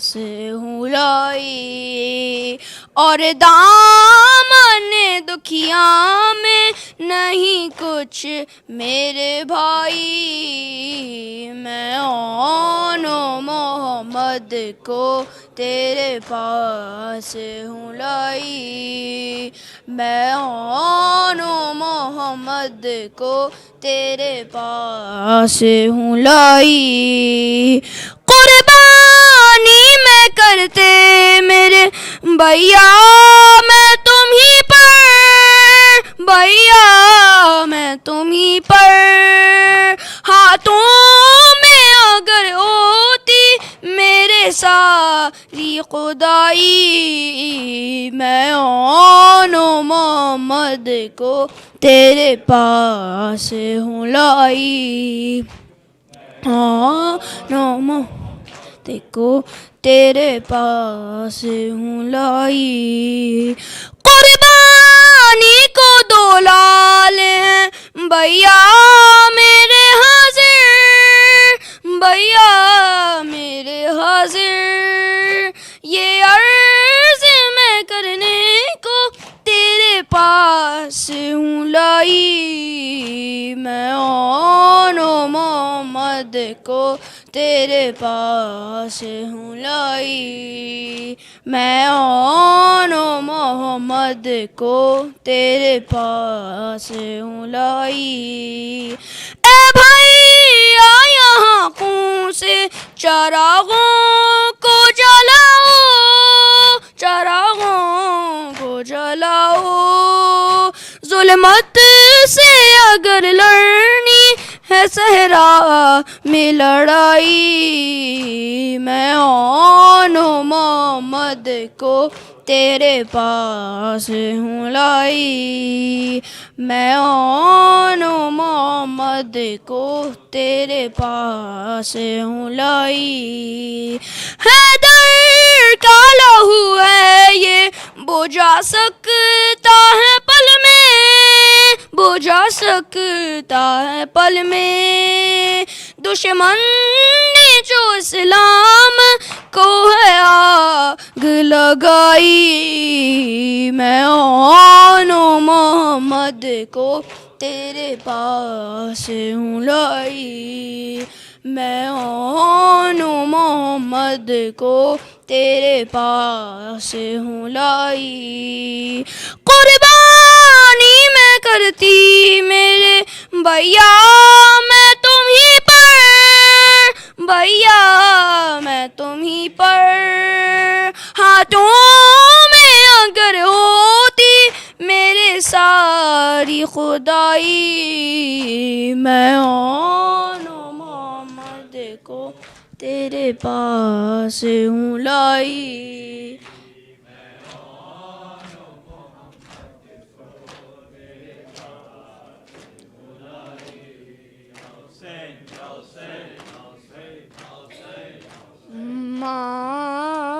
ماواں کربلا دیاں ماواں ماواں کربلا دیاں ماواں ماواں کربلا دیاں ماواں کربلا دیاں ماواں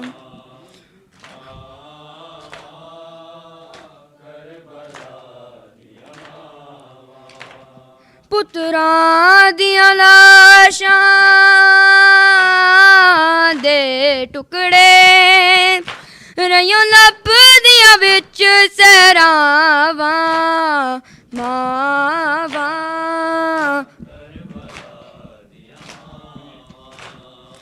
ماواں کربلا دیاں ماواں پتراں دیاں لاشاں دے ٹکڑے رہیوں لب دیاں وچ سہراواں ماواں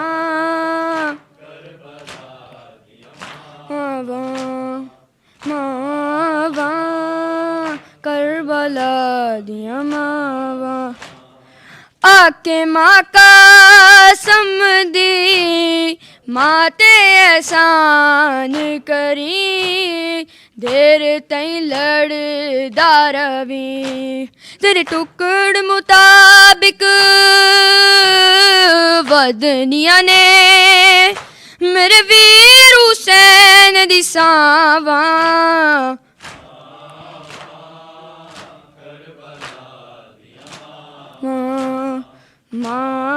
ماواں کربلا دیا ماواں صبر دے مالک نو سین لیلا کے اذن دی ویتی تے میں صبر دت سوجچ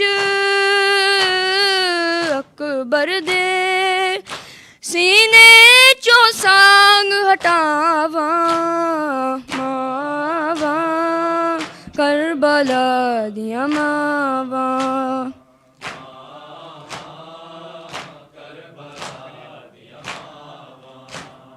آکے ماں قسم دے ماتے احسان کری سین لئی لئی روی تیرے ٹکڑ مطابق ودنیا نے میرے ویر حسین دی ساواں ماواں کربلا دیا ماں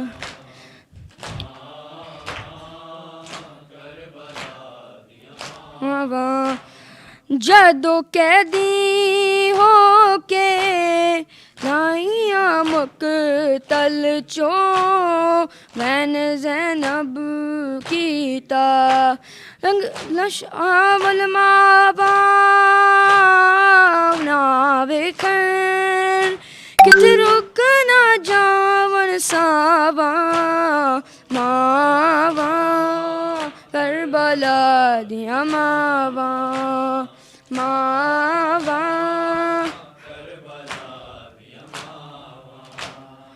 آکے ماں قسم دی ماتے احسان کری سین لئی لئی لئی روی تیرے ٹکڑ مطابق ودنیا نے میرے ویر حسین دی ساواں ماواں کربلا دیا ماواں ماواں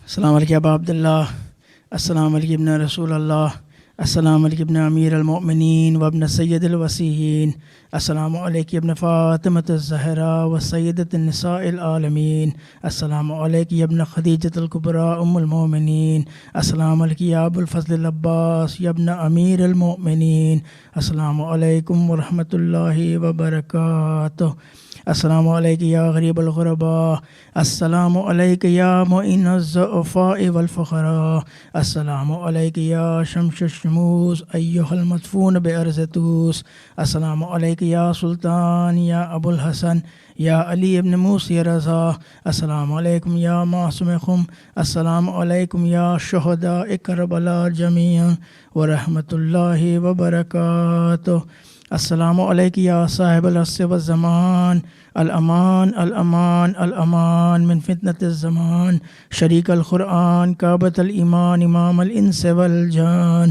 عجل اللہ تعالی فرجک وسهل اللہ تعالی مخرجک وظہورک وجعل اللہ من انصارک وآوانک ورحمۃ اللہ وبرکاتہ اللہم صلی علی محمد و نعرہ حیدری.